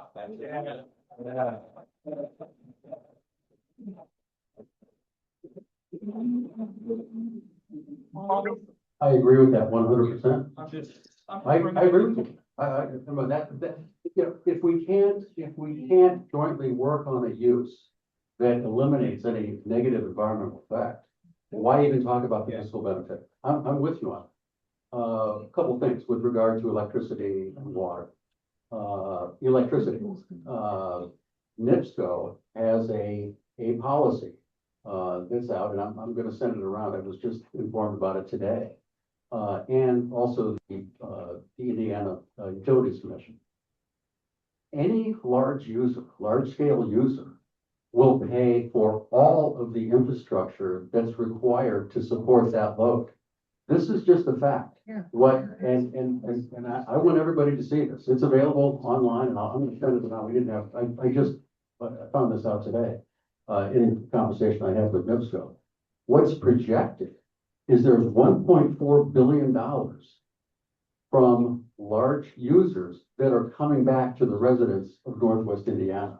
They project utility bills to go down because of the large use infrastructure that's going to be, the cost of that is going to be borne by enterprise, not by residents. It can't be done. That's electricity. We can debate that, but you need to look at that. Water. we're trying to get rid of water. I don't know if you've been by the property, those lakes are 2 feet high. And because there's no golf course irrigation uses more water than a data operation would use on that site. Fact, all right? This is a fact. Yeah. We don't use groundwater. There is not a water issue on our site. That's just the way it is. The lake in Indiana is spring fed. We need to get rid of water. That's what we're doing. We send it downstream. All of our drainage does not go back to Munster. It goes to Illinois. That's the way this site drains. It drains from east to west.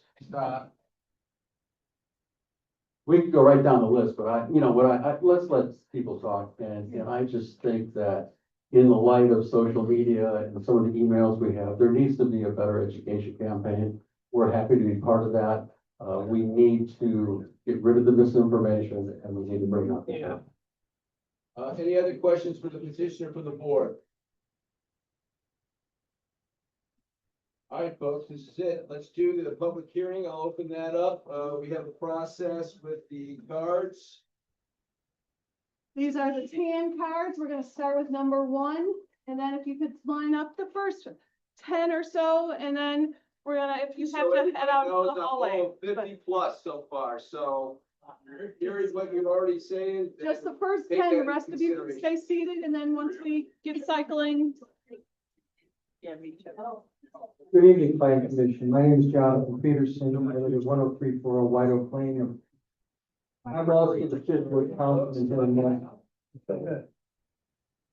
There are many people here tonight that I'm sure are going to talk about health impacts of data centers, the environmental impacts, the negative impacts on property values, the stranded site concerns, and many other concerns.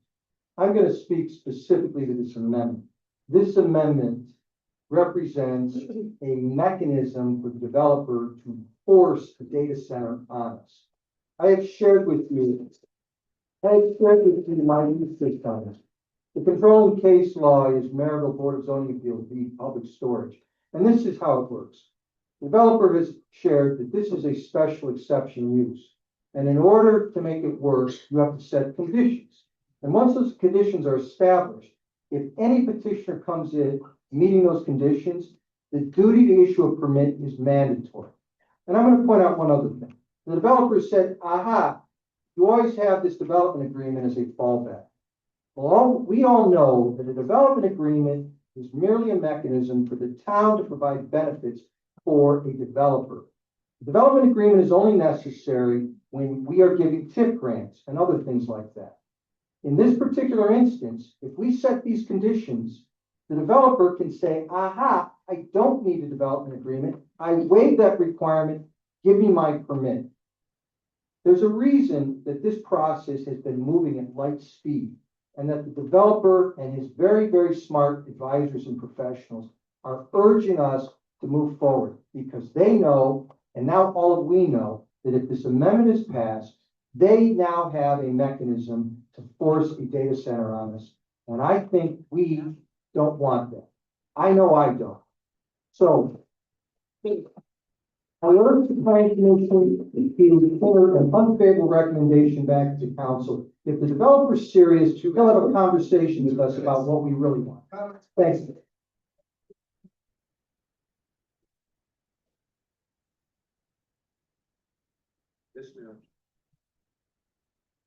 Good evening, everybody. My name is Christine Kalina. My address is 10002. Glen Creek Boulevard here in Munster, of course.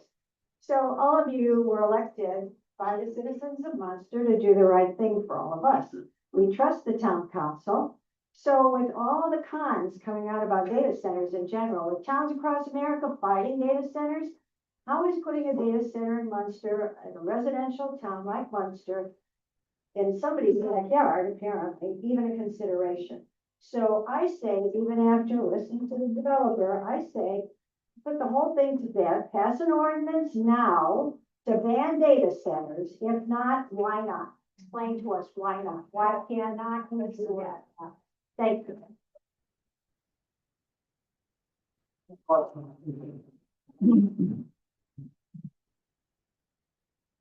Hi, my name is John Begeiski. I've been a resident of Munster for 37 years, and I live at 8512 Holman Avenue.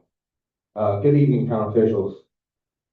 I, for one, am concerned with the new additions and standards to the Ken Mara project PUD and not allowing us enough time to properly review them. With the changes made to the PUD, we must table for more time to review. For instance, the surety bond that needs to be held in escrow for 5 years. How much money are we actually talking? Or the energy efficiency plan. What are the baseline standards that the plan shall not exceed? A potential data center so close to our children's schools, residential homes, parks, and hospitals is not only neglect from our town officials, but a blatant disregard of residents' interests and concerns. Also, data centers call the fire department multiple times a month in Jerome Township, Ohio. According to Columbus Dispatch, there are a strain on the local services. This runs contrary to what the petitioners just asserted. Thank you.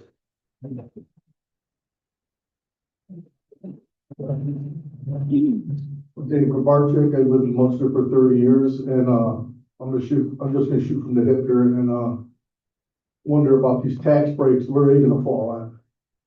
They're gonna get tax breaks. I know that already. Are you gonna pay that? But I also like to know about a water bill. Quadruple? Is that where we're going with that? I mean, I'm on fixed income. I'm retired. I mean, it's up to you guys. You can squash this thing right away. It's unbelievable why you didn't already. And the next thing is, it's a PUD amendment. I like the first two letters, PU. Thank you.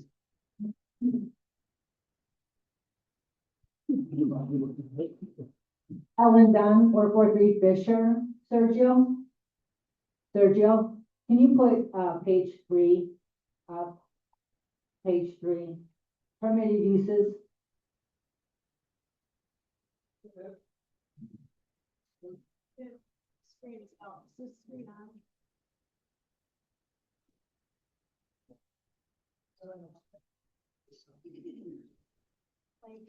Oh, the permitted use. We're gonna figure out why this screen is not working and use like the. I'll pause the timer. I can't see that far. Is this the?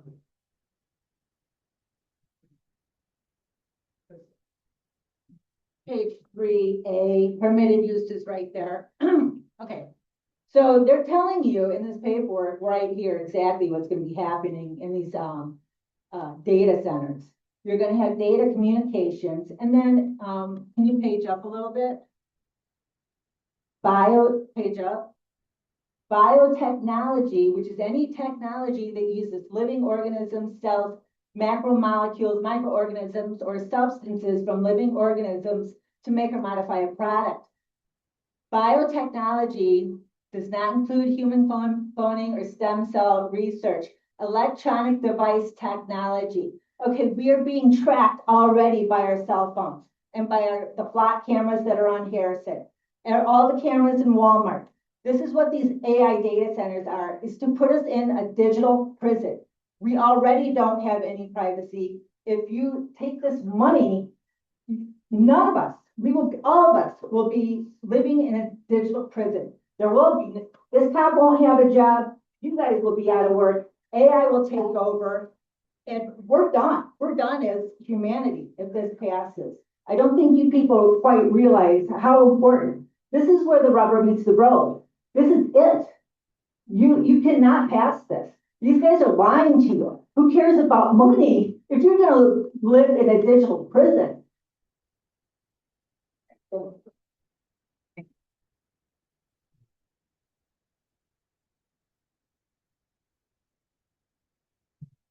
Hello, everyone. My name is Noah Laporte, speaking again from 1212 Indian Path. And I wanted to say a few things. While I appreciate the commission's effort to strip the data center language from the general UDO and transition to special exemption use within the PUD, I've noticed the additional language, but I still think the protective guardrails in this amendment do not go far enough for this specific location. The draft language explicitly adopts the framework of the Lake County Ordinance 2560, where most of this language came from. That ordinance was designed for unincorporated county land, vast open spaces. The Kamara site is a 59-acre infill parcel dropped into a highly dense sensitive suburban system. Within a single mile, we have a high school, a middle school, community hospital system, and hundreds of residential homes.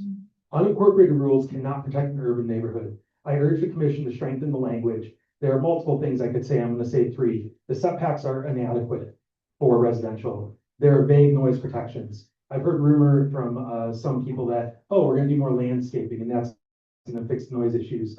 That's a joke. Train. We talk about standards and the minimum amount they're allowed to go to, but we don't establish what those are, right? From there, we have to enforce strict regulations for us, not regulations for unincorporated areas that are hand-me-downs. The baseline ruling being voted on tonight is going to dictate what this developer is allowed to get away with later. And no matter what they say, whoever they might sign an agreement with and work with is going to have leverage and be able to lean on us because of this.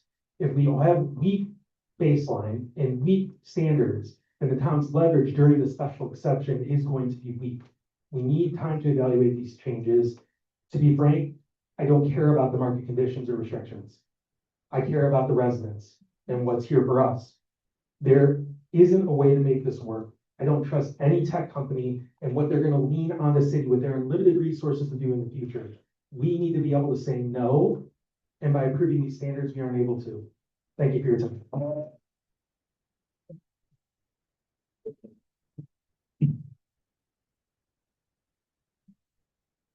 Ananayad, 223 Crest Drive.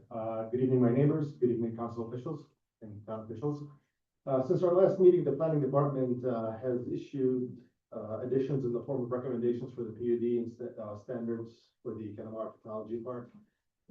These recommendations include, but are not limited to, energy efficiency plan, a wastewater mitigation plan, compliance with the approved stormwater standards, noise study and mitigation, so on and so forth. As observed around the nation, once the ink is dry and the ground is broken, a data center or not, an undisclosed potential multi-billion-dollar establishment can blow straight through the guardrails set forth, and there's nothing this small town government can do about it. There's no putting the genie back in the bottle. I call upon the plan commission to proceed with caution and to have foresight in terms of entering litigation with Monster. As for some points that were raised by the developer, in regards to the piece of land, the land was acquired in 2020 with known restricted entrance egress issues. The water currently present standing on the site is irrelevant to a data center per se, because we need potable water for the heat exchangers. Last but not least, the infrastructure will be paid for and subsidized by the developer. However, we're talking about a supply and demand issue. As the demand increases for power resources, water or gas, it's what drives up the price, not the infrastructure necessary to deliver it to the site. Thanks so much.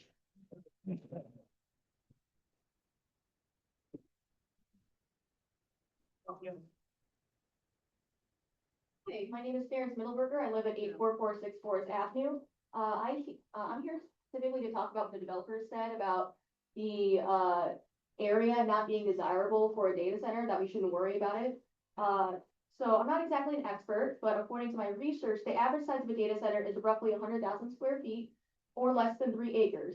And the Technology Park PUD is 58. Not to mention the PUD in Munster is only a portion of the whole broader Kenmara Park, which spans almost 150 acres across Munster and Lansing. You could fit like 65 data centers in there. Now, it's possible that a lot of small data centers are in that average. And I assume that a lot of people here are mostly against the hyperscale data centers, which the size greatly increases the issues of noise, pollution, and opposition to AI. These hyperscale data centers are pretty big. Google's first was 1.3 million square feet, which is 30 acres. So, of course, the 58-acre technology park is too small, since it's only big enough to fit 2 of them. Now, I'm sure the surrounding area would also make it undesirable. It's right next to a lake, also part of the Kenmara Technology Park, and right next to it, NIPSCO and utility infrastructure. And everyone knows that data centers need a shit ton of water. Sorry, need a ton of water and power to work. So it's really a big mystery why anyone would ever want to build a data center there. When someone says that they don't want something there, but the reasoning does not make sense, it makes you wonder if they're even being honest about anything at all. If someone says they don't want a thing, but asks you to leave the door open to the thing, it makes you think maybe they do really want the thing down the road. They just don't want to say that right now because they know that other people will get mad.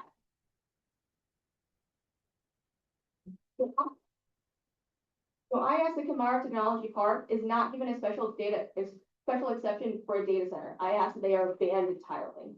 I got it.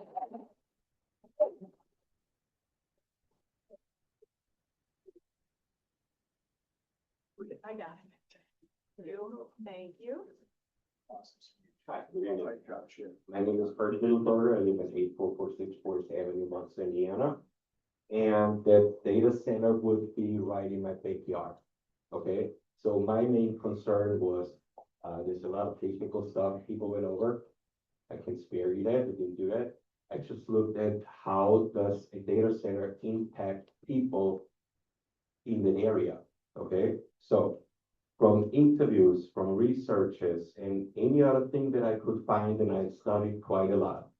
Now, we went over this, they said they will pay for their own development. If that is correct, it will save us 70% of our electricity that would increase. That's how much it is if they don't pay for their own power grid upgrade, okay? If they pay for their own power grid upgrade, our electricity prices will go up by about 10 to 25% within 3 years. Okay, this is simple history. This is not something made up. Okay, then the next thing, the noise. There's two types of noise. One type of noise is from the diesel generators that they have as a backup in case the power grid goes out, and they all have that. And a lot of them, they run 24/7 because they just don't have enough power from the grid. They produce somewhere between 85 and 100 decibels. It means they're somewhere in between a motorcycle and a jackhammer. Now, what would happen is if at 3 o'clock in the morning, I start my jackhammer on Forest Avenue, I think I would get arrested, right? But that jackhammer over there is running 24/7. Okay, nonstop. Now, this is the first type of noise. The second type comes from the turbines and from the ventilators. It's a totally different noise. That's a noise that you cannot measure in decibels. Okay, and that noise travels for about 2 miles. Within a mile, you can hear it inside your house. It goes through walls. Okay, now imagine you live where I live. Even if I want to move away, I can't even sell my house. Please don't make me up. 2 minutes are up. Thank you. Right. Thank you. I really hope you guys don't do this.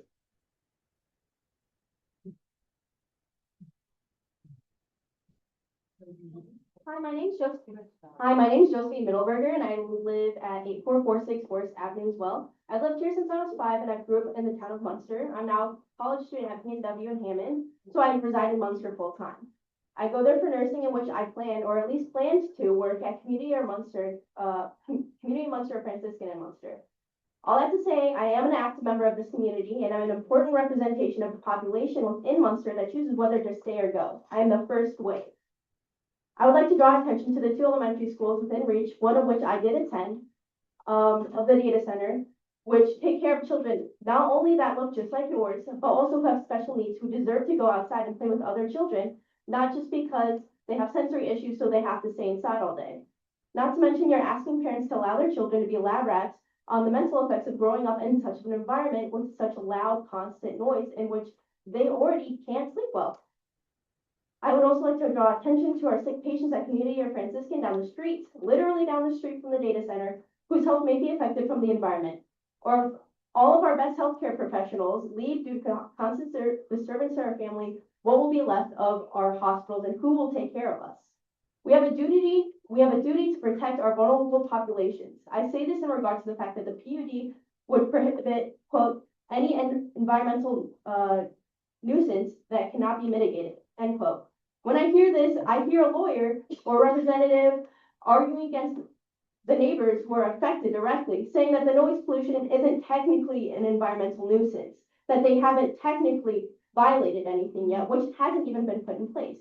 It's simply goalposts that they can move further and further until an inch becomes a foot and a foot becomes a mile. If we're gonna make any amendments to the PUD or zoning laws in general, I think we should eliminate the possibility of building a data center instead of giving it a special exemption use. When you vote on these issues, I ask you to think about those who couldn't be here and will only know the detriment of your decision, while those far enough from us can reap the benefits. Our community has strong roots and influences on our littlest citizens and on those behalf who still need grace to grow. Give them a thought before we allow corporations to disrupt our community. 2 minutes. Thank you. Thank you.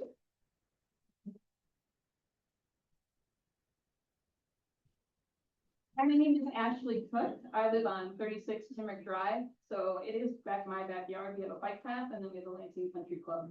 I have many concerns with the possibility of a data center going in my backyard. Beyond the noise and the light pollution, the rising NIPSCO bills, I'm concerned about getting a foothold in our town. Currently, the name of the company interested in putting a data center is undisclosed. We know someone is interested or we would not be here voting on this tonight. We don't know if it's Microsoft, Amazon, Meta, Oracle, and the list goes on. We do know that these companies seem to have endless amounts of money. Gary mentioned that they're not interested in the size of property, but there is a data center in Jefferson, Indiana that is 700,000 square feet. This one is 720,000 square feet that we looked at. That was from Meta, built by Meta. Do we trust these companies to have the best in mind for Munster? Consider BP and Whitey that have been fined multiple times when it's discovered of the pollutants that are being put in the air.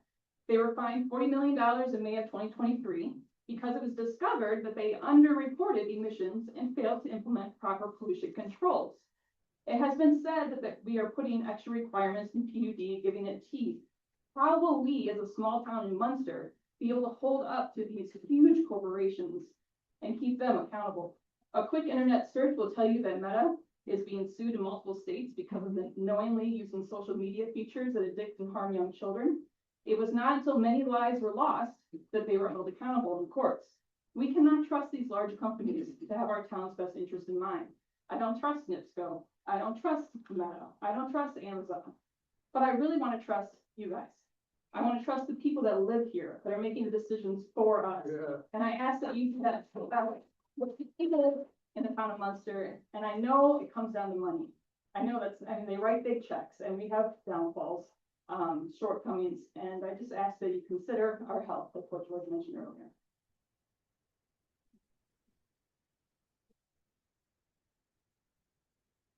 Hi, my name is Catherine Hodson from 8717 Manor Avenue, which is just above the end of this picture here. And I would just like to address the original use of the word secluded for this area. Right after this picture zooms out, that's community hospital, that's our high school, that's our middle school. These are all people's homes. It's about a 2-minute walk down from the end of Fisher from my house. That I wouldn't classify that as secluded under any regard. We've seen the smallest hyperscale data center that's within that acreage. And I'm sorry, I know Gary's presenting himself as someone who is going above and beyond to give Munster protections and saying like, we've worked with you to create something for you guys to have like a trump card. What's his motivation in doing that? Not to call you up by name, but I just don't feel like you have the motivation to be acting in our best interest, unless acting in your best interest as well. And I think it's hypocritical to ask us all to bury our heads in the sand when we're saying your NIPSCO bills won't go up. We've seen what happens in areas where data centers have been built. We've seen their NIPSCO bills go up. We've seen the noise pollution. We can't argue with people's lived experiences and the facts of the matter. So I would like us to really consider like what we're being presented with. It's a lot of technical language and a very long monologue about how this really isn't what we think it is. And that may be true. And I hope I'm overreacting to the situation, but I really hope we're considering the actual facts and fact checking everything that's been said here, because we already know the smallest data center fits in this acreage. And not to mention, the land goes to half of Munster's border. So if they can get Lansing on board, maybe they can build a bigger one. So I would just really think like when we're adding a special use provision, it feels like we're giving them the foot in the door method. So they can just keep pushing just a little bit further every day. And I would have. 2 minutes. Yeah, of course. Thank you.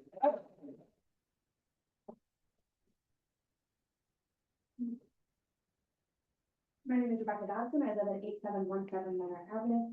The intent of the proposed amendment to the PUD includes the provision for special exception use that adopts language from a section of the Lake County Unified Development Ordinance regarding data centers. When I read that, my thoughts were for special exception use to be a factor, a data center would not be automatically permitted by the general zoning regulations. We can discuss the standards outlined in that section and how they would make it more difficult to build a data center, but I don't see how allowing any limited use would be more of a barrier than not permitting any use. We're assured there are no current proposals to build a data center, but when I see that they want to maintain opportunities for high technologies that can maximize fiscal benefit for the town of Munster, I read that as they'll consider and accept the data center proposal if it's the most profitable option. And the amendment we're discussing is to ensure that option down the road. I'll remind you that fiscal benefit to the town isn't the same as benefit to the environment. The people like me who will be living a block away from it, or to the moral character of our town and opposing global trends for harmful, profit maximizing operations that funnel funds into intellectual property states. The truth is, I don't trust this town to build or not build what they say they're going to build or not build. Because I remember when the homes on Manor Avenue north of Bridge Road were demolished, supposedly for a park. But we never got a park, but man, that open space sure came in handy when we needed that parking lot for a train station. Regardless of what you think about a train, it's certainly not a park. We're being told that there is no current plan to build a data center on the Kamar Technology Park PUD. No, they're not asking to build a data center, they're just asking to be allowed the option of building a data center, which is, of course, a very different matter. I read this amendment as a foot in the door manipulation tactic, and if we allow that to proceed, it's very possible that something like a hyperscale data center will push its way through. If we're going to make any amendments to the PUD or to zoning ordinance in general, we should bar the possibility of building a data center rather than giving it a special exception use. Something interesting to me is there's been an argument raised in eliminating the regulation language in the UDO makes it more difficult to build a data center. And now there's an argument that adding additional language such as that in special use exception. We have 2 minutes. Thank you. I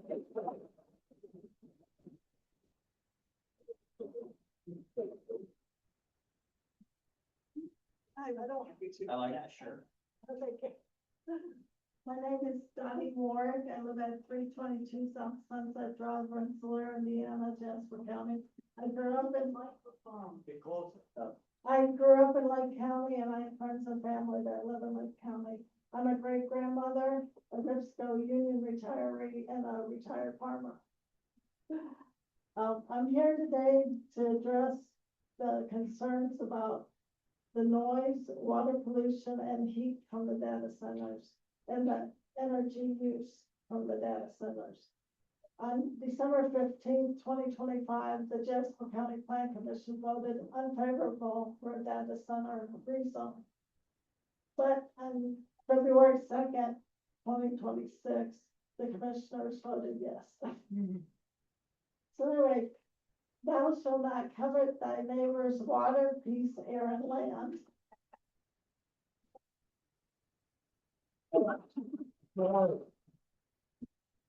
And thank you for letting me speak. And I need help on July 20th in Jasper County. Well, thank you for coming up. No, thank you. You too. Oh, and vote, please.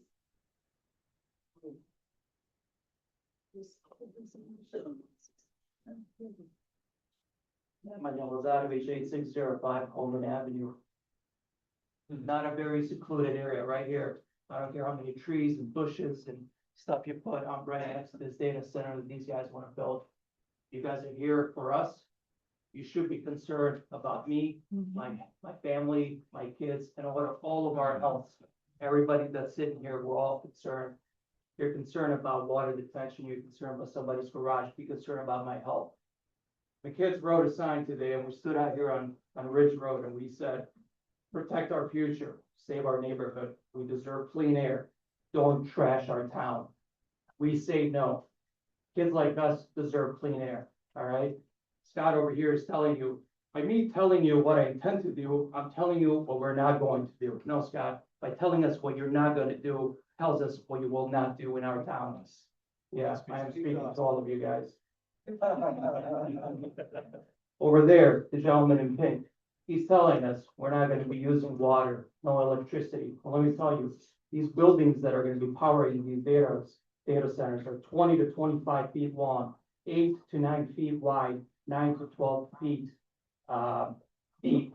That's a house. These are houses that are powering these data centers. The amount of noise that the gentleman over there said, 1 mile away, you're gonna hear this inside your house. Guess what? I'm half a mile away. I'm gonna hear that. My kids are gonna hear that. Where are you guys gonna be living? Are you gonna be living next to this data center, or are you living on the other side of town? I'm half mile away. You're a half mile away. Welcome to the club. All right? Please do the right thing. Thank you. Good job, man. Good job. How are you, dude?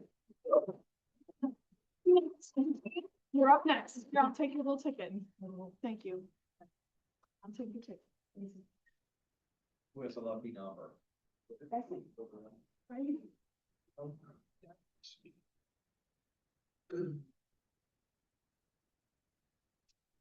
Hi, my name is Rolanda. I'm with the National Nurses Organizing Committee. And this is my compadre. Some other people were with us. And I like that little nurse that spoke earlier. She spoke the truth. So we're here because we are the first union to endorse an AI data moratorium act, which proposed a law that require regulations on data centers. We are fighting back against data centers to put communities in control of their own living and working conditions. These AI data centers, or as they call it, advanced computer centers, create toxic environments containing contaminating groundwater, generating noise pollution, raising local ambient temperatures, and poisoning communal air. I worked on the BPX poisoning plant years ago when they were poisoning that area over there. And I took care of patients who had rare cancers. And now you're putting this, and he's bragging on it, on working with NIPSCO and everyone else. And this is just gonna be one big zone of pollution and poison. And he's okay with that? I'm not. They also put a strain on energy costs that will directly negatively affect the hospitals and the patients in the area, all while siphoning billions in public funds through subsidies and tax exemptions. Now, this young man, or older man, I don't know, said something about 15% of whatever he offered versus 100% of nothing. I take that 100% of nothing, of no help, of no anything. Poison is gonna, we take care of the body, but the noise pollution, that is gonna trigger veterans. That will trigger, someone talked about the special ed. 2 minutes, man. Thank you. Okay.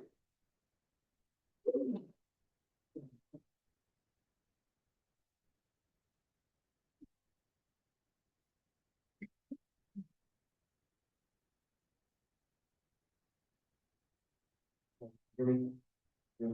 Okay, so my name is Captain Penelope, 8202 Dragon Avenue. I'm not just here as a Munster resident, but I'm also representative of Just Transition Northwest Indiana. First up, just want to say, we are opposed to all generative AI data centers, including myself. From the start, this process has been completely undemocratic.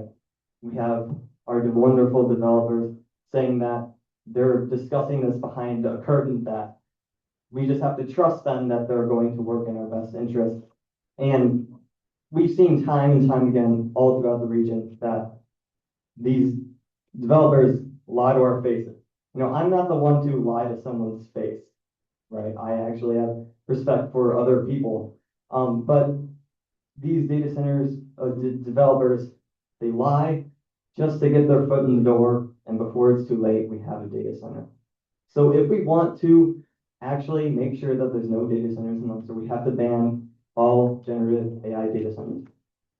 We have to, because if they're lying right now, that's the only way to prove it, right? We can't just go on their word. And especially as a young person in Munster, I second what the other commenter said, is that I could pack them and leave Munster. My parents have said that if this data center comes in, they might think of leaving. And I know that sounds like a threat, but not as threatening as what they've said before of 100% of zero.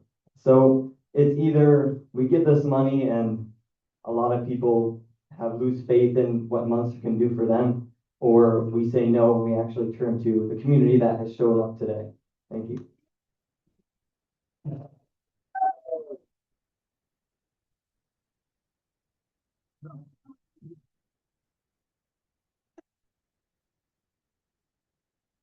Rebecca Lazar, 10203 Barber Lane, Munster.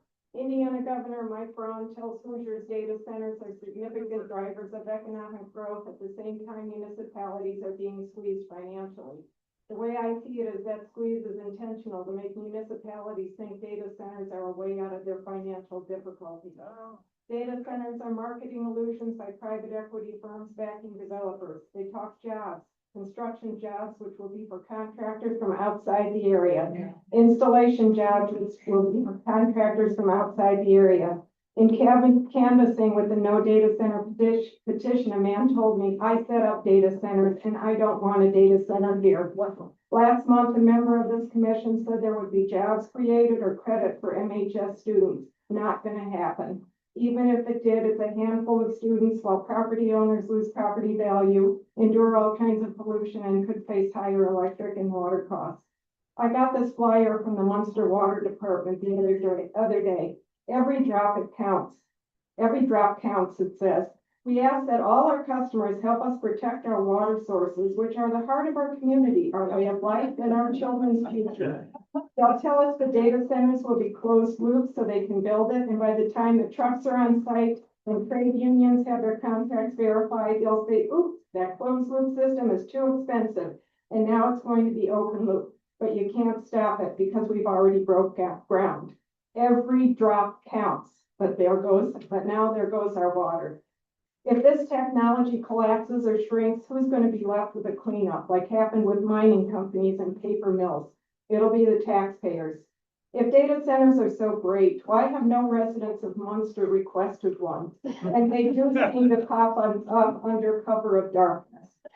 I don't want to be untrustworthy with this. I want, like that person said, I want to trust. And I don't want to wonder if anybody has personally signed any NDA or any agreement.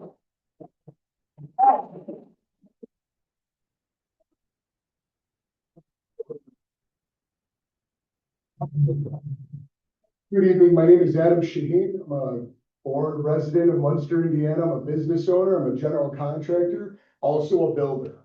Gotcha, my man. Good evening.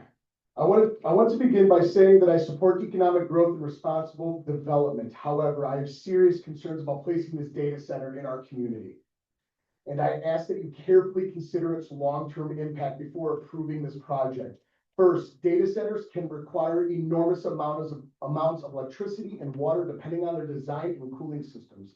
Before moving forward, residents deserve clear answers about how this demand will affect our utility infrastructure, water resources, and future utility costs.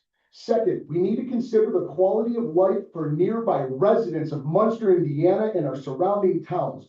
Large data centers often operate 24 hours a day, may include backup generators, cooling equipment, and increased truck traffic during construction and maintenance. These factors can contribute to noise and change the character of our neighborhood.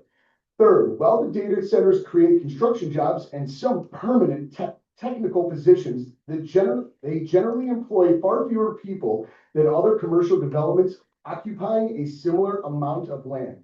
We should ask whether this is the highest and best use of this property for our community. Finally, transparency is essential. Before any vote is taken, the public deserves independent studies on traffic, noise, environmental impacts, energy demand, water usage, and financial costs and benefits to our town if there are any. Yes. We should make this decision based on facts, not assumption. I urge our elected officials who we voted for you to protect and serve us and make sure my child, my 11-year-old son in the next room is here to make sure everything is good and healthy for us. Mr. Warfall says that he's a resident of Indiana. That's funny. Lansing Journal said he was a part-time resident of Lansing, Illinois. Graduated from TF South, Technology and Data, my friend. Yeah.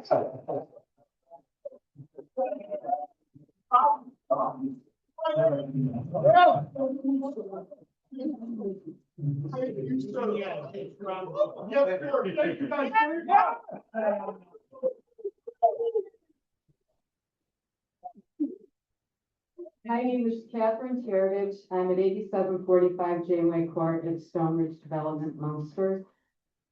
Everybody here has represented my point of view so eloquently that I am going to abandon my prepared speech and thank everyone for their insightful, perceptive, accurate, wonderful comments. So I applaud the audience.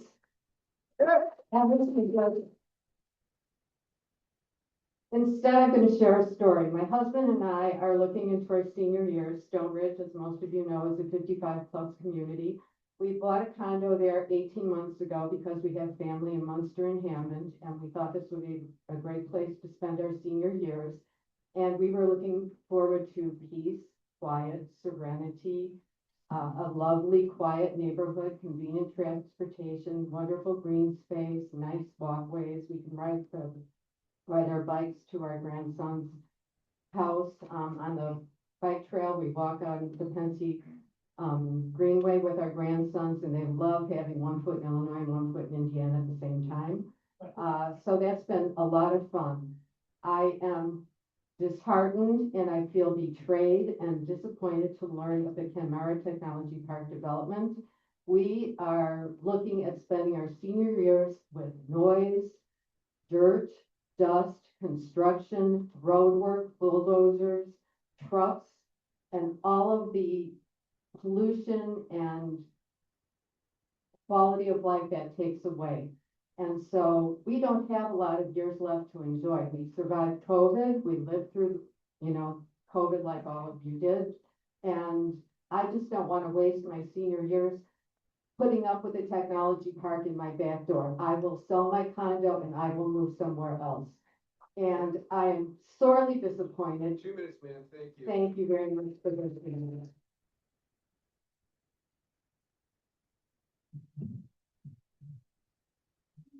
Brian Malowski, 9530 Dogwood Drive in Munster. Just like the last lady, I also want, Munster to be a great place to live for my young daughter, 4.5 years old. Good evening. I'm a Munster resident. Professionally, I'm a principal SCADA engineer. In plain terms, I designed and commissioned the control systems for utility scale power infrastructure. Grid connected infrastructure is my day job. Tonight, you'll hear from residents, myself included, who are opposed to the data center here in town. I've read the amendment line by line, and I'd like to share some of the technical items that are putting our town at risk. Before that, I want to start with credit. The staff red lines show the commission takes the standard seriously. However, this also shows the document is still being rewritten just days before tonight. It isn't finished. Start with the noise because it's what residents will live with. Data center runs 24/7, industrial cooling and diesel generators, equipment I stood next to at power plants, battery sites. This amendment says the noise study must comply with Indiana Department of Environmental Management noise guidelines. That department has no noise guidelines. The study is benchmarked to a standard that does not exist. That's not protection, it's the appearance of one. Yes. It's the pattern. Data center is never defined in 23 pages. NIPSCO letter requires adequate capacity, but never says how many megawatts. This document tells the applicant what to submit. It doesn't tell the town what to review, at what standard, and when to say no. In my industry, we don't issue a test plan and figure out the specifications later. My ask is simple. Recommend this unfavorably, and if any revision of it moves forward, it should only be after independent consultants finish writing these standards at the developer's expense, not the taxpayers. Either way, not endorsed. Yeah.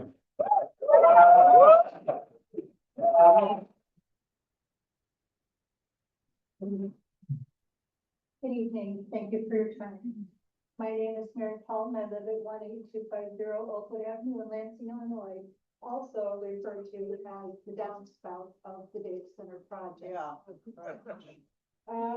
I'm not going to go into any statistics on what's been said. I don't have that background knowledge, but what I have witnessed since I've been sitting here and listening to everybody and watching everybody and the things they're saying and the things they're not saying, and the faces of all of you when they say it, is several things. It seems that fear is what they're trying to instill. It also seems that when they say it's not a data center, Mr. Gary over there said it 4 times, referred to it as a data center. And there are some things that these gentlemen said that refer to other things that happened, which deny. The property was bought in 2020. It's been going on for 6 years. Verbiage has disappeared, but I've had a talk with this gentleman over here, which for Mr. Gary. So I'm putting this all together and I'm thinking to myself, it's all about what you want us to think you're saying, but a tomato, you decide, but you have one thing they don't have that is priceless. That all the money that whoever they're representing in them, some of what all y'all are gonna get in the end, can't pay for. And that is the power to ensure use of our property for our enjoyment. That is on the books in Lansing, because if I got a barking dog down the street, I can call the police and say, tell them to be quiet, because now I'm no longer enjoying my property. If I've got people next door who are dealing drugs out of their house, I no longer have pleasant use of my property. 2 minutes, ma'am, thank you. Thank you so much.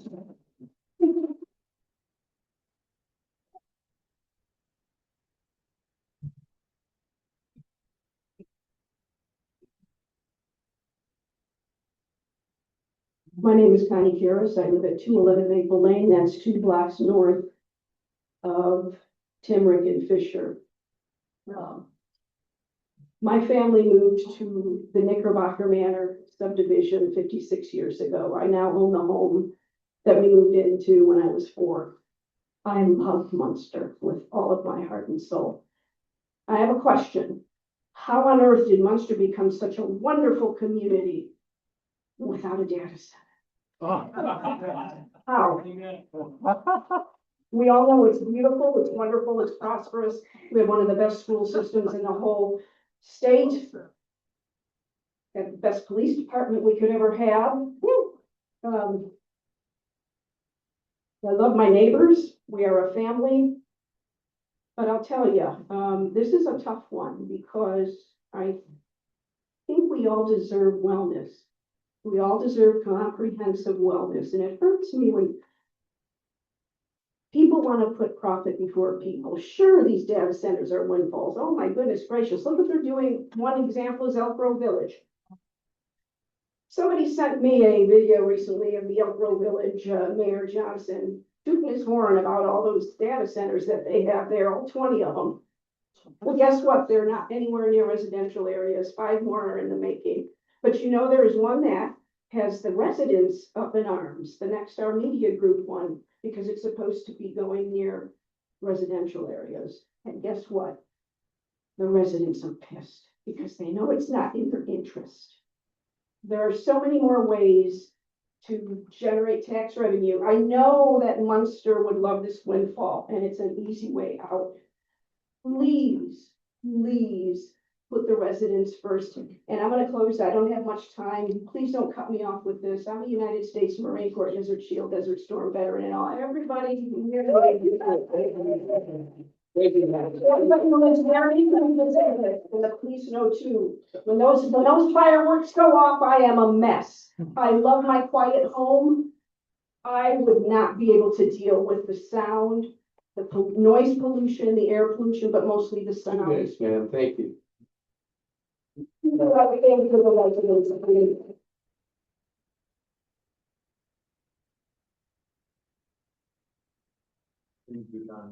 Hi, my name is Paul Taylor, 9900 New Devon Street in Munster.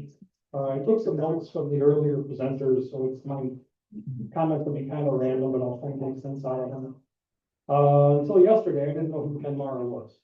I looked him up on the website and, oh, a technology park, nice buildings in a row, roundabout to get in and out, other buildings in there.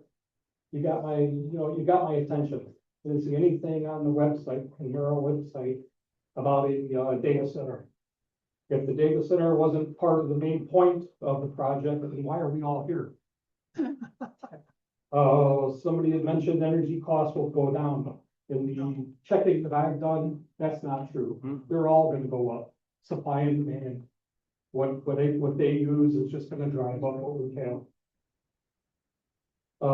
Taxes. We would benefit, schools, libraries, and the parks would benefit from the data center and all the money they generate. If we get a functional, technical park, that'll also generate revenue for the schools, parks, and the city. Lastly, I'm a pretty avid reader of the monthly, newsletters that the city puts out.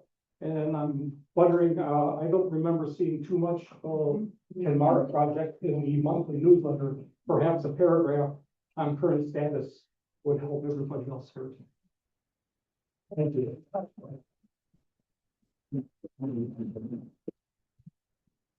Marie Gambetta, 1801 Oriole Drive. Thank you for your attention and for listening to all of us tonight. This topic generates a lot of emotion, as it should, but I'd like to bring some facts, if I could. Most of the data I'm going to mention comes from Pew Research Center. Mostly it has to do with utilities. So each year, one data center, and these are not hyperscale centers, but one data center uses the same electricity as 100,000 households. Larger ones now under construction, hyperscale, are expected to use an annual equivalent of 2 million households. In 2023, 26% of all the electricity supply in the state of Virginia came from data centers. The cooling systems that they require use 17 billion gallons of water in 2023, and it's just gone up from there. These are our aquifers we're talking about. In 2028, just hyperscale data centers alone are expected to consume 33 billion gallons of water. The effect on our electricity will be blackouts, higher electricity bills. Utility companies are going to make expensive upgrades to power grids because of increased demand from data centers. And small businesses and residents often shoulder these costs. One study from Carnegie Mellon University reports that electricity bills jumped from $114 a month average to $142 a month average between 2014 and 2024. This data center would cause a significant burden on the residents of Munster.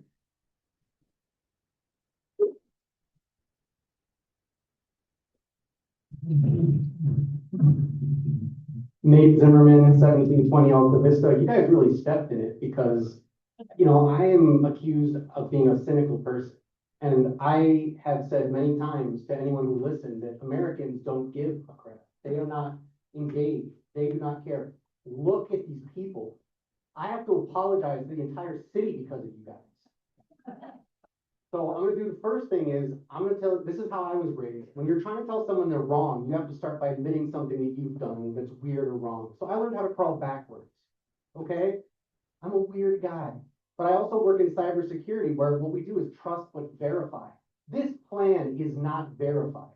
You just listen to an electrical engineer who says that these people are full of it. They are full of it. I've worked in data centers, I've secured them. What they're saying is nonsense. It's absolute nonsense. I also have another thing that I find personally offensive, and I think everyone here does. We are not to be threatened that there is not going to be money, that we're going to have to cut services. Raise our taxes. I will take that bet.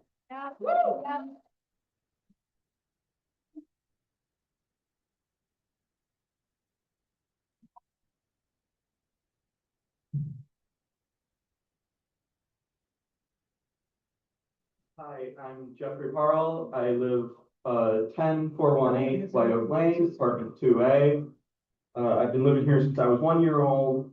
I just graduated Munster High School, and I'll have to say I care about Munster. Yes, I was in speech and debate for 5 years, qualified for nationals twice. Now, first of all, I want to say thank you to you guys for being here and listening, because it's a lot of stuff you're listening to.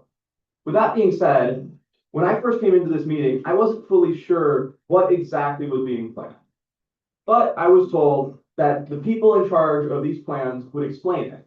That's what this is for.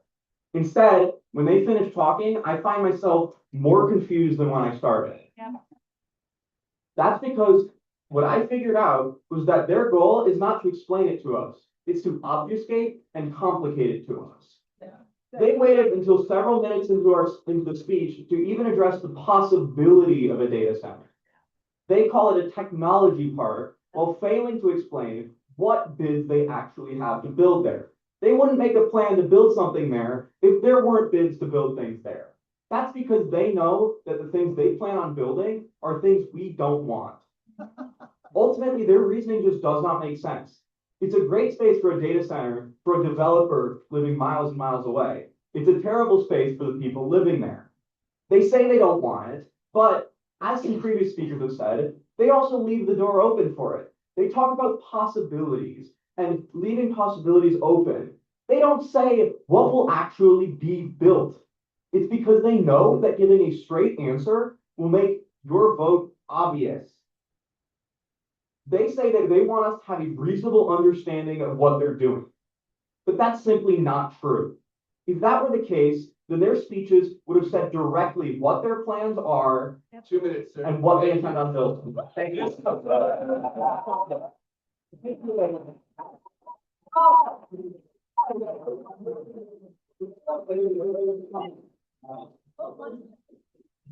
Hello. My name's Elena Green. I'm at 8219 Van Buren Avenue. And I just hope everybody's doing okay. Our blood pressure is okay. I know it's been a little testy in here. That being said, I am a mom of 4 kids. We have a young family. My kids are going into 1st grade. I've got a pre-K student who's very excited about the mini busing program. Then I have a 2-year-old and a baby. That being said, we moved to the area for the schools. We moved here because Munster has the reputation. It's not just good in the state, it's like ranked nationally. I don't know, like it's crazy. So all that being said, my question is, how can we want to have a data center in an area or open the door to a possibility of a data center in the area when we're talking about it's going to benefit the schools, it's going to influx money to the schools, when studies also show that when highly industrialized areas are in residential areas, there are higher levels of heavy metal in the soil, there are higher levels of heavy metals in the water, and all we know when it comes to heavy metals that you can ingest, it increases your cancer risks, it increases your health risks, it hurts long-term cognitive abilities. So when we talk about wanting to benefit our children and benefit the schools, how are we going to also just turn a blind eye to possible toxins that they will be ingesting or that they're going to be exposed to? Additionally, when it comes to safeguarding issues and saying like, oh, we're not going to have these issues, it's not going to be electrical issues, or we're not going to have, I'm not a public speaker, y'all, so like really just follow me here. When it comes to all these things, how are we going to say that these aren't going to be an issue when every single other place is having this issue? What makes this different? I wasn't informed any of it while we were here in this meeting. How was this like? I don't know.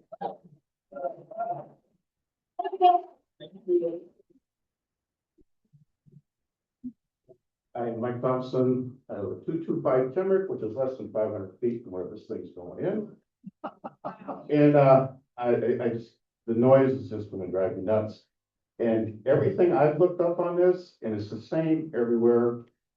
Noise, air pollution, light pollution, strain on the utilities. And this guy over here is saying utility rates are gonna go down. I don't know what he's smoking, but I want some. Everything I've ever read, every time it does, it goes up. Now, I'm sure there are probably exceptions to the rules here and there. But what happens, okay, say we approve this and let all these guys put all these restrictions on. Who's gonna enforce all that? Nobody. We've seen this 100 times where they build all this stuff, they promise all this stuff, and they don't deliver on anything. And then they just maybe pay a little fine and just keep on doing what they want to do. They're not gonna shut this down once it gets going. I just, like I say, 500 feet away, listen to this noise, you're gonna read about me in the paper.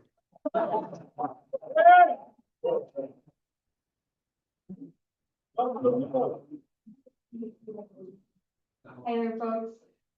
Thank you for having me. My name is Giovanna Martin.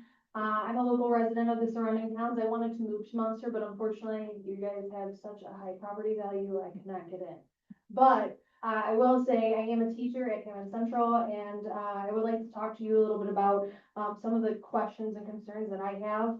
I know many of you will talk about water usage, environmental impacts, and property value. What I'm going to talk about is a little something I feel like is an underlying issue, but is a little more sinister. And it's called infrasound. So we've talked about noise pollution and how the sound you can hear, but infrasound is sound that you cannot hear, but your brain still processes it. It still goes through you. If you've ever trained a dog with a particular whistle that you can't hear, but the dog can hear, that's ultrasound because they can pick it up, but you can't. But it still processes through your brain, okay? So infrared sound follows the same exact or similar issues, but instead of it being high frequency, it's a little lower frequency. That physical sound that it produces can travel up to 5 miles, which includes where I live in Highland, where my parents live in Dyer. And along with that infrared sound, that exposure causes symptoms such as vertigo, dizziness, nausea, headache, GI tract issues, and emotional distress. Now, I'd love to remind you of where this particular technology park is being produced. In your schools, right next to the most sought after hospital and healthcare system that everyone is flocking to. This is important stuff to me. So if you would like to learn a little bit more, I do encourage you to look at data centers there is a particular data center infrared infrasound video that is done by Ben Jordan. Thank you. Thank you very much. I appreciate it.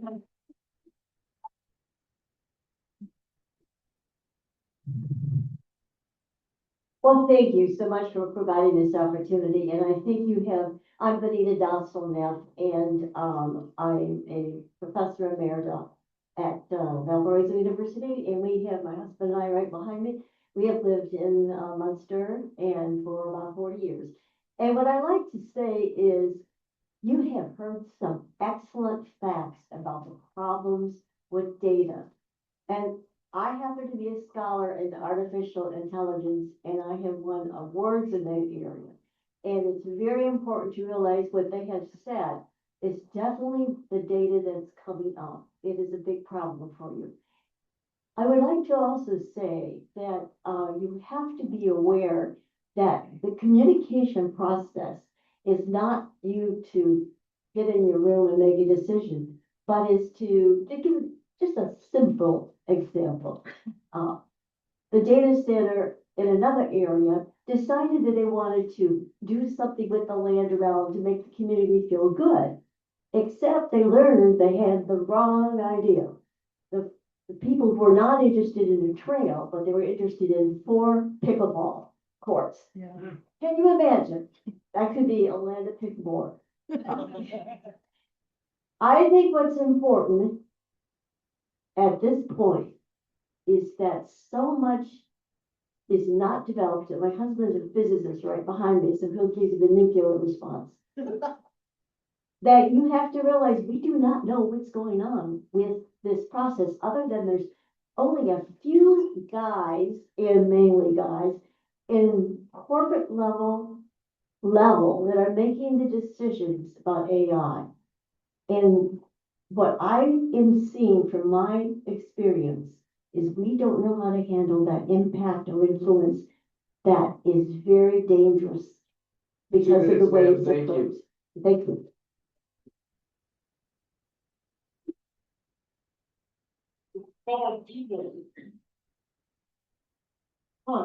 I'm Gregory Neff. I'm a professor emeritus in the School of Technology at Purdue University Northwest. Since emeritus means retired, as my wife said, we've lived about 3 blocks from here for about 40 years.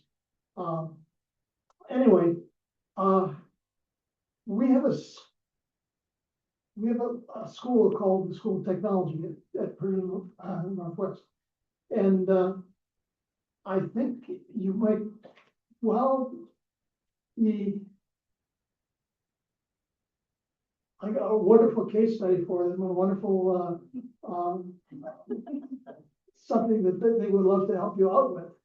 When you're doing this, I was a county commissioner, before we moved to Munster. That was in Michigan, in the capital county, Lansing, Michigan. I served with Debbie Stabenow, who became a U.S. Senator. And I was on the Tri-County Regional Planning Commission. So I can appreciate what you're going through. I wish you a lot of luck. I'm wishing that you had in your creases for what you put on this in this data land, that you'd require solar panels on top of all of the roofs of anything that's built there, instead of just sucking up the electricity and that our gas powered power plants are putting in carbon dioxide into the atmosphere, ruining our environment. I noticed there's a couple of lakes there. I'm sure they look cool, very cool, their viewers, but I am worried about the carbon dioxide. 2 minutes, sir. Thank you. Thank you.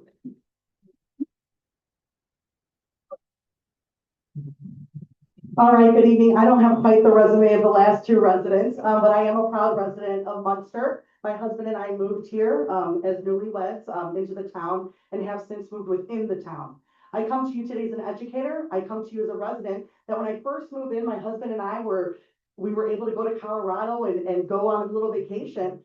And I returned back in 9 days and I had a little ticket on my door saying, "Your weeds are too long, fix it or get fined."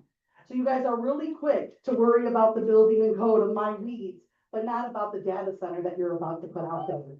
So let me go ahead and use my education skills about how this works. You have a responsibility to us, and us are here loud and proud in multiple rooms throughout this building. As a teacher, we know that when one person speaks, 10 more want to speak. So do your own math, because I believe I'm number 48 at the moment. With that being said, when you put your research paper together, you are responsible for doing your homework. And I'm sorry to say, I'm not impressed. I feel that our gentlemen who presented, they did their homework, but they lost us in jargon. And any good teacher knows if we don't get it, we don't get it. So we're going to continue to come out because it's our responsibility as residents. Secondly, when you make your pitch, know what you're trying to pitch. We don't know what you're trying to pitch, except for a technology part. That's sexy, but not real. It's called the data center. Thirdly, it's very relevant when you take the responsibility of representing your constituents. When you do your homework, come prepared. I hate to tell you this, the same AI we all fear is the same AI that can give you the answers that you need. May I also add, as an educator, the last race that we were in as a country was the social media race. As people who work with young teens, how did that work out for us?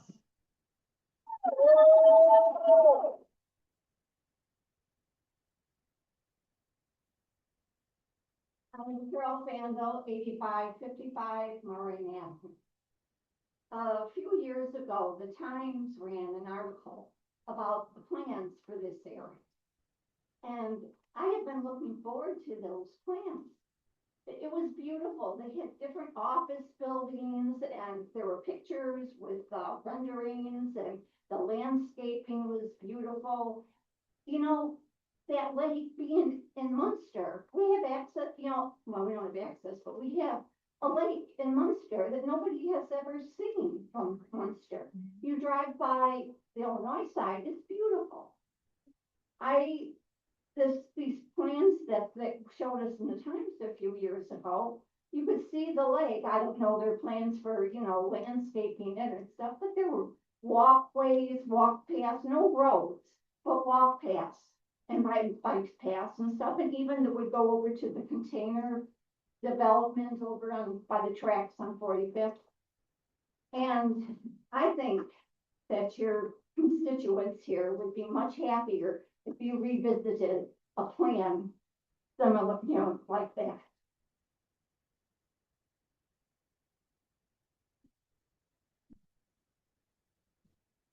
Hello, I am Gloria Stevenson, and I live at 8651 Manor.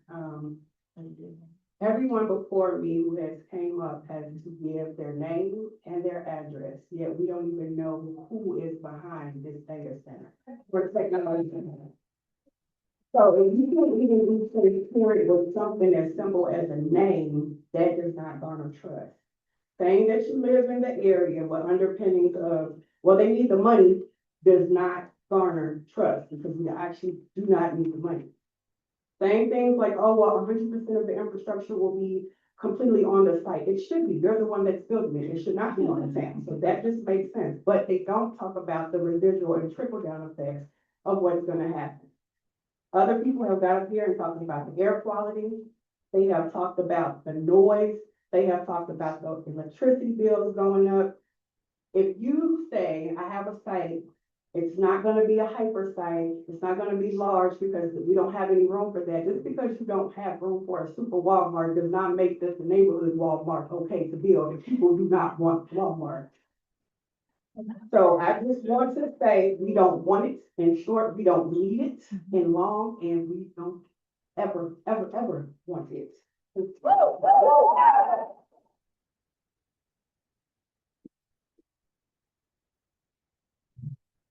I'm back. Hi, my name is Natalie Novello from 10099 Margot Lane. I really appreciate all of the folks coming out tonight and the community comments that were given. I wanted to give some feedback on something we spoke about earlier by Matt Giverton from Kinmora. Specifically, he mentioned that the Pepsi plant uses millions of gallons of water a day. What I think was interpreted as a throwaway comment, but I wanted to push back on it. Yeah, Pepsi absolutely uses a ton of water, but Pepsi also provides valuable tax services to the area and plenty of jobs. That's in stark difference to what I want to highlight here. A data center provides nothing to us. The building and development would result in minuscule amount of jobs and only in the very short term. Moreover, he mentioned community hospital using a ton of energy every day. That's true, but we can all go there if we're sick. We all have trash, but we don't have a landfill or dump in our backyards. A data center in our community does nothing for the town of Munster besides cause irreparable harm to the community, period, full stop. Data centers have no business being in our community. Again, thank you for your consideration.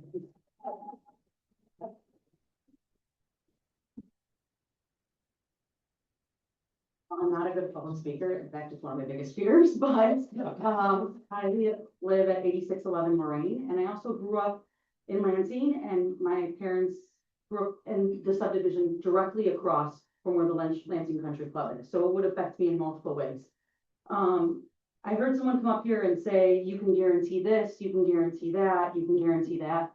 If that was the case, then this would not be an issue nationwide. Right. What makes you think that you have more knowledge or that you outsmarted all the other people who have data centers that have dirty water, electricity problems, noise? What makes you smarter than all of those other people? And if you had a solution, then why are you watching everyone else suffer? If it was not a problem, our congressmen and congresswomen wouldn't be holding a glass jar of water that's so dirty that they have to literally, some of those towns have to literally get water from other places into their towns. Like, if you had the solution, so are you sitting on it and not telling all the other people that are suffering? I don't understand where you think that you're better than anyone else. And as far as, oh, you can move if you want to, some of us don't have that capability. My dad's recently widowed. My mom just died a month ago. I'm a single mom. Some of us can't just pick up and leave because we don't have the financial resources or the ability or the physical ability to do that. So then we are sitting here with, I have a 6 and 8 year old that I can't raise in a town that I literally came to because you had good school systems, because you were safe, because you had things to offer.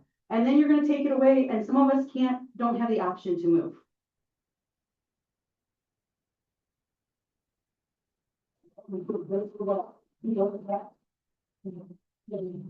First of all, thank you all for being here, for staying so long for all of us to speak with you. We certainly appreciate that. The gentleman from Saxon said it was the Saxon Partners of Indiana spin, while you're spinning a real yarn. You said one of the things that was mentioned was that it had been a former golf course. And that data centers, that golf courses, irrigation use as much water as data centers. Okay, maybe so, but they don't pollute like a data center does. Yeah, that's true. Okay, data centers pollute the groundwater. And we, as far as I know, Munster buys their water from Hammond. Is Hammond willing to supply the extra water needed for this data center? Yeah, for more money. They call it an advanced computer center, advanced use computer center. That's another name for data center. And they also said something about perhaps, having a big farm in there, that it would be a bio center. Bio means life. Well, it seems to me that not too many years ago, COVID came from a bio center. Yeah. Thank you.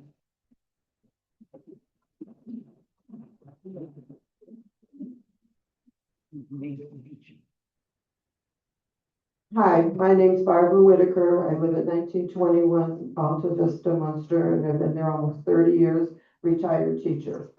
I wasn't going to speak until just about 2 minutes ago. And I thought, I'm going to say something a little different, not scientific, like everybody else has given all of these fabulous scientific reasons not to have this. My husband was an equity member at Lansing Country Club. And so when it was coming up for talking about selling it out there, I thought, oh, that's interesting. And then I heard that so much of that land is in Munster. And I thought, wow, that's really great.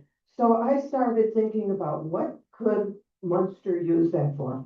And I thought of like a state park, something that, because we have no green space really here in Munster. We don't live out in the country in places where there's a lot of land. So no, because it was zoned commercial. So I came before you bodies and I pitched my little thought about what could we do with Lansing Country Club, and oh well, it was zoned commercial. Too bad, it's done. Okay, so I kind of tucked that away. And now here we are again. Oh, yeah, I think these developers might have been at the same meeting I spoke out against. Because now my new passion is what to do for seniors in Munster. Because we have no dedicated senior center in Munster. I argued at the school board when they were gonna spend $5 million to take the Centennial Park, no, not Centennial, what? The Art Center, for they didn't know what, you know? 2 minutes, Say ma'am. nothing. Thank you. Okay, goodbye. Thank you. I'm for Elon Musk. He says he's gonna be building these things in space soon where they'll need no heat and no. Ma'am.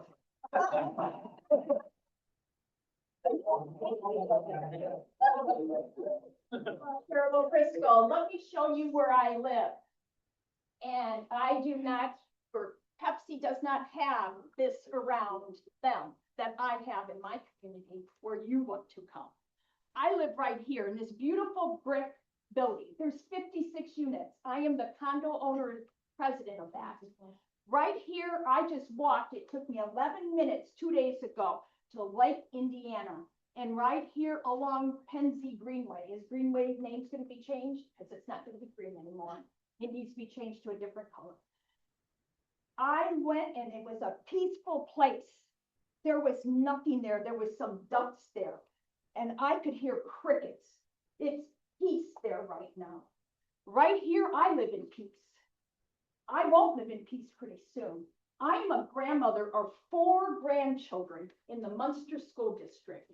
I have my 11-year-old grandson who lives next to me in this white building, who swims in this pool, who makes a snowman. I want you to do your homework because I don't think you did your homework tonight. I was on the school board for 12 years. When you come to a meeting and you say language was removed and you want to use the word language of data centers removed and you're deer in the headlights, what are we supposed to think about that? I want you to go back and I want you to look at your campaign literature, your campaign speeches. This is for the elected officials. I want you to go back and look at that and see if this is what you want. Is this what you expected? I don't think so. Do your homework. Do your homework. Shame on you. There's not a one of you who spoke up, who was articulate, who can speak about this. Most of you are dead silent. Dead silent. I can tell you 2 minutes right now. I've done my homework. Elected officials, you know what? There isn't one elected official in the United States of America that's voted against for a turncoat who is not voted out of office. Thank you.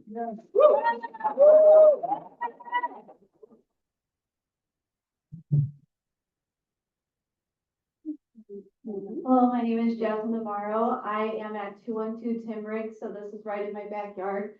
Me and my husband recently moved to Munster in January. We are young, which was in the newsletter that you want more young people, so I hope you will consider my opinion. We busted our butts to move here for an accessible home for our child and also for a home for the good schools. When the CEO of OpenAI, Sam Altman, was asked, how will we get back the money we've invested in technology centers? Sam Altman said, AI will tell us how we will get this revenue back from these data centers. That is a quote, you can look it up. Just like the 2007-2008 bubble of overinflated real estate costs, AI and technology is overinflated. There will be a bubble. And when we approve certain things like this, whatever you want to call it, AI technology, the overinflated bubble will pop and the Munster residents will be left with the pieces to pick up. We will be back here in 5 years asking, how can we save this park that failed? After all your residents have left, after we've all lost our equity, to then think of how we can save Munster. For-profit companies have to answer to their shareholders. We are the shareholders of Munster. Munster is not for profit. There are return on investment ROI things that he has to answer to. The ROI for Munster, which is a nonprofit, is your residents, their livelihoods, how they can raise their children here and how they continue to have families here. Thank you.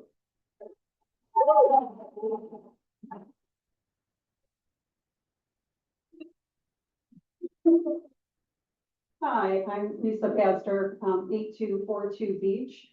And what this lady said about we don't really have green space, that's for sure. But then we're talking about cutting more trees down for this and taking over the green space.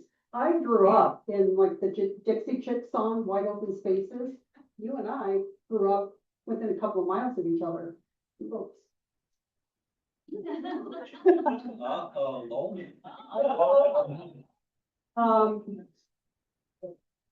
Overall, the bigger concern that I have is, yes, the data center here in Munster first and foremost, but throughout the country, if Aaron Brockovich is involved, there's an issue with data centers. There are aquifers not very far west of here that are gone, empty from data centers. Gone. That lush farmland is going to be a desert. And that's past the point of no return. I think he's gone. The other gentleman talked about just raise the taxes. I've got $100. Anybody else want to let's pitch in and make this happen? We'll pay for our services. No data centers. Everyone that has spoke to this evening, not a single one, not one, said, oh my God, please get a data center. Pay attention to that.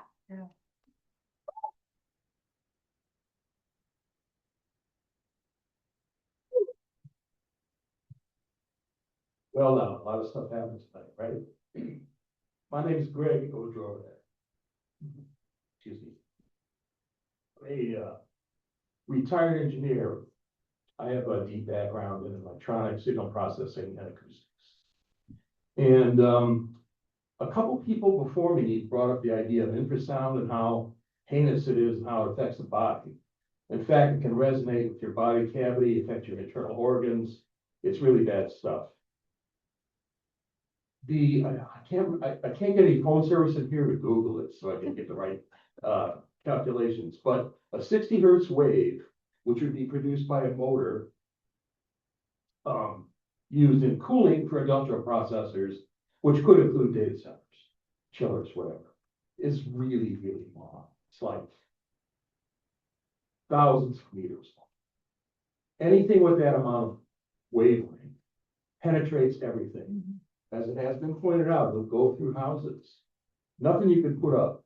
Well, get rid of it. It's just too long to be absorbed in any kind of normal, pliable treatment that they use for sound control. And the other problem is, right now, all of the people that are in different communities who are dealing with sound from data centers are using dBA for measuring things. Everybody talks about dB. What the hell's a dB? A dB is a decibel rating before measuring acoustic power. Okay, but there's many different ways to measure it. dBA is an old standard that was used by, and I believe the Bureau of Standards came up with it, or some other researchers. Supposedly, it's supposed to mimic the human hearing, and they used it for industrial processes where there's a lot of things like sledgehammers, forges, and stuff. 2 minutes. That is, Thank you. okay. I just got one quick comment. Nobody here is qualified to make a judgment on this. Once you do a PUD, and if you're gonna let these people figure it out, you don't have that expertise, neither do they. Once you're locked in, you're a host. Yep.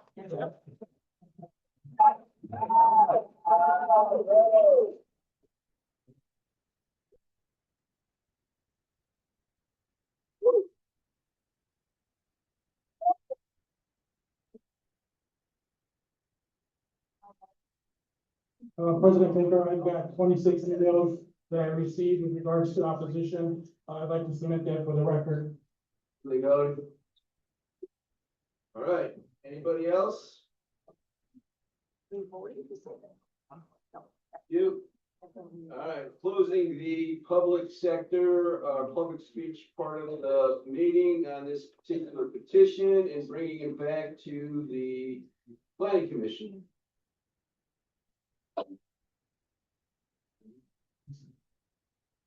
Here, you can speak again. No. Yeah.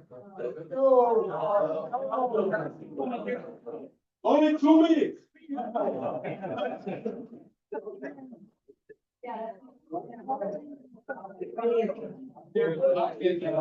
Cartel's in a bad day.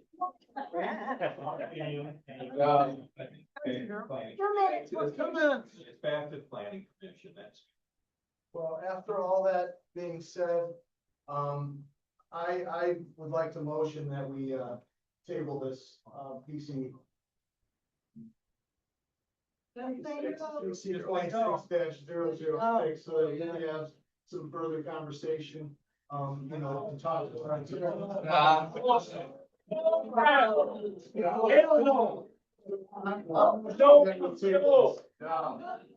So there's a motion on the floor. Is there a second? No. Could you repeat that, please? Because everybody's yelling. You just let us get through. So there's a motion. Is there a second?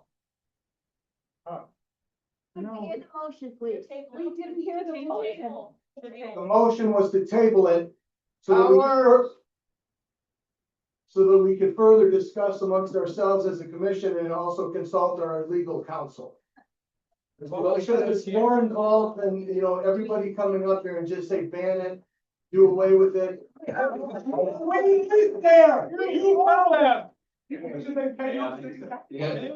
I lived there. Hey, you got please. 2 minutes. Okay. So I guess I've got to take some of the blame for the motion to table. One is, obviously, I'm not completely new to this process. I did a little bit of phase 1A work that was for the redevelopment commission on this. But understanding data centers, understanding the objections, understanding whether it should be a variance or a special use, these are things I kind of need to get my head wrapped around too. A lot of information was provided tonight. I mean, this is the beauty of this process. I heard a lot of things I didn't know. I think these commissioners heard a lot of things they didn't know before. And I think that there's a lot of nuances to this, and I know everybody just wants to say, ban it, ban it, ban it.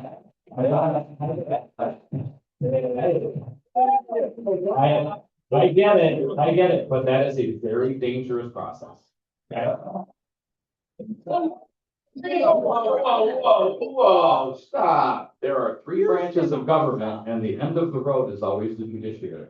Okay? Now, keep in mind that a lot of towns and cities tried to ban tattoo parlors. That was overturned on First Amendment. So, well, there's one on Main Street in Hobart, because they decided to ban them, then they got it jammed down their throat, because they didn't engage in the proper process. Okay? How about a, somebody agrees a Commerce Clause violation? There's a lot of nuances to this stuff, and why, if you go with an outright ban, then all your chips are pushed in the middle of the table. And if you lose, you're dead. So I think there's a lot of information that came out. I think everybody wants to get their head wrapped around it. The reason there were so many comments tonight, yet some of them were repetitive, but most of them weren't. I heard things I didn't know. I heard things I'd never heard before. And I think it's a lot of food for thought. And there's not gonna be, this commission doesn't meet in private secret. The next meeting will be the next meeting. The clock on this doesn't start to run until the full meeting is closed. So that we're not up against a time constraint. And I think something this big, that's this big of a deal and this large of a piece of property, I mean, Munster is essentially fully developed, but for this parcel. Frankly, until it went up for sale, I didn't know any of it was in Munster. I heard Lansing Country Club, I just figured it was in Lansing. I drove by it every day, never really thought about it. But at any rate, this is not kicking the can down the road. This is giving careful consideration to everyone's comment. Right? This isn't a debate right now. That's embarrassing, 6 years and you don't know what's happening. He just started because the other lawyers got, so where did he work for? 6 years and nobody knows anything. Like, I'm just asking. It's not. I tell you, I don't rely on Google for my lottery. So, all right, so there's still a motion on the table and a second. I will put a second. There's a motion and a second. Any discussion? Either or not, Mr. Mendoza. Councilor Schinkin. No. Councilor Hopper. Yes. Councilor Nellens. Yes. Commissioner Brannigan. Yes. Commissioner Jones. Yes. Commissioner Raffin. Abstain. Okay, Commissioner Bagel. Yes. All right, moving right along. So it passed. It's tabled. And is that correct, Mr. Mendoza? Next meeting, August 11th. And there's a clock on it, please, fellows. Correct, the meeting is still. Mr. Chairman, Mr. Chairman, Yes. please hold on one second. Will I hope next month, the public hearing is still open, so everyone can obviously come and speak and give their opinion as well. Vader College place, yeah, like, Let's move on. Next up is the findings of facts. So, for PC, there's something else, Mr. Mendoza? No, I just wanted to advise that, PC 26003 and PC 26004 are not prepared. We're in transition between the legal team, and so there's nothing to present at this time. Thanks. Moving right along. All right, next meeting is, August 11th, 2026. Entertain a motion to adjourn. So moved. Is there a second? Second. And all those in favor say aye. Aye. Aye. Yeah, I know.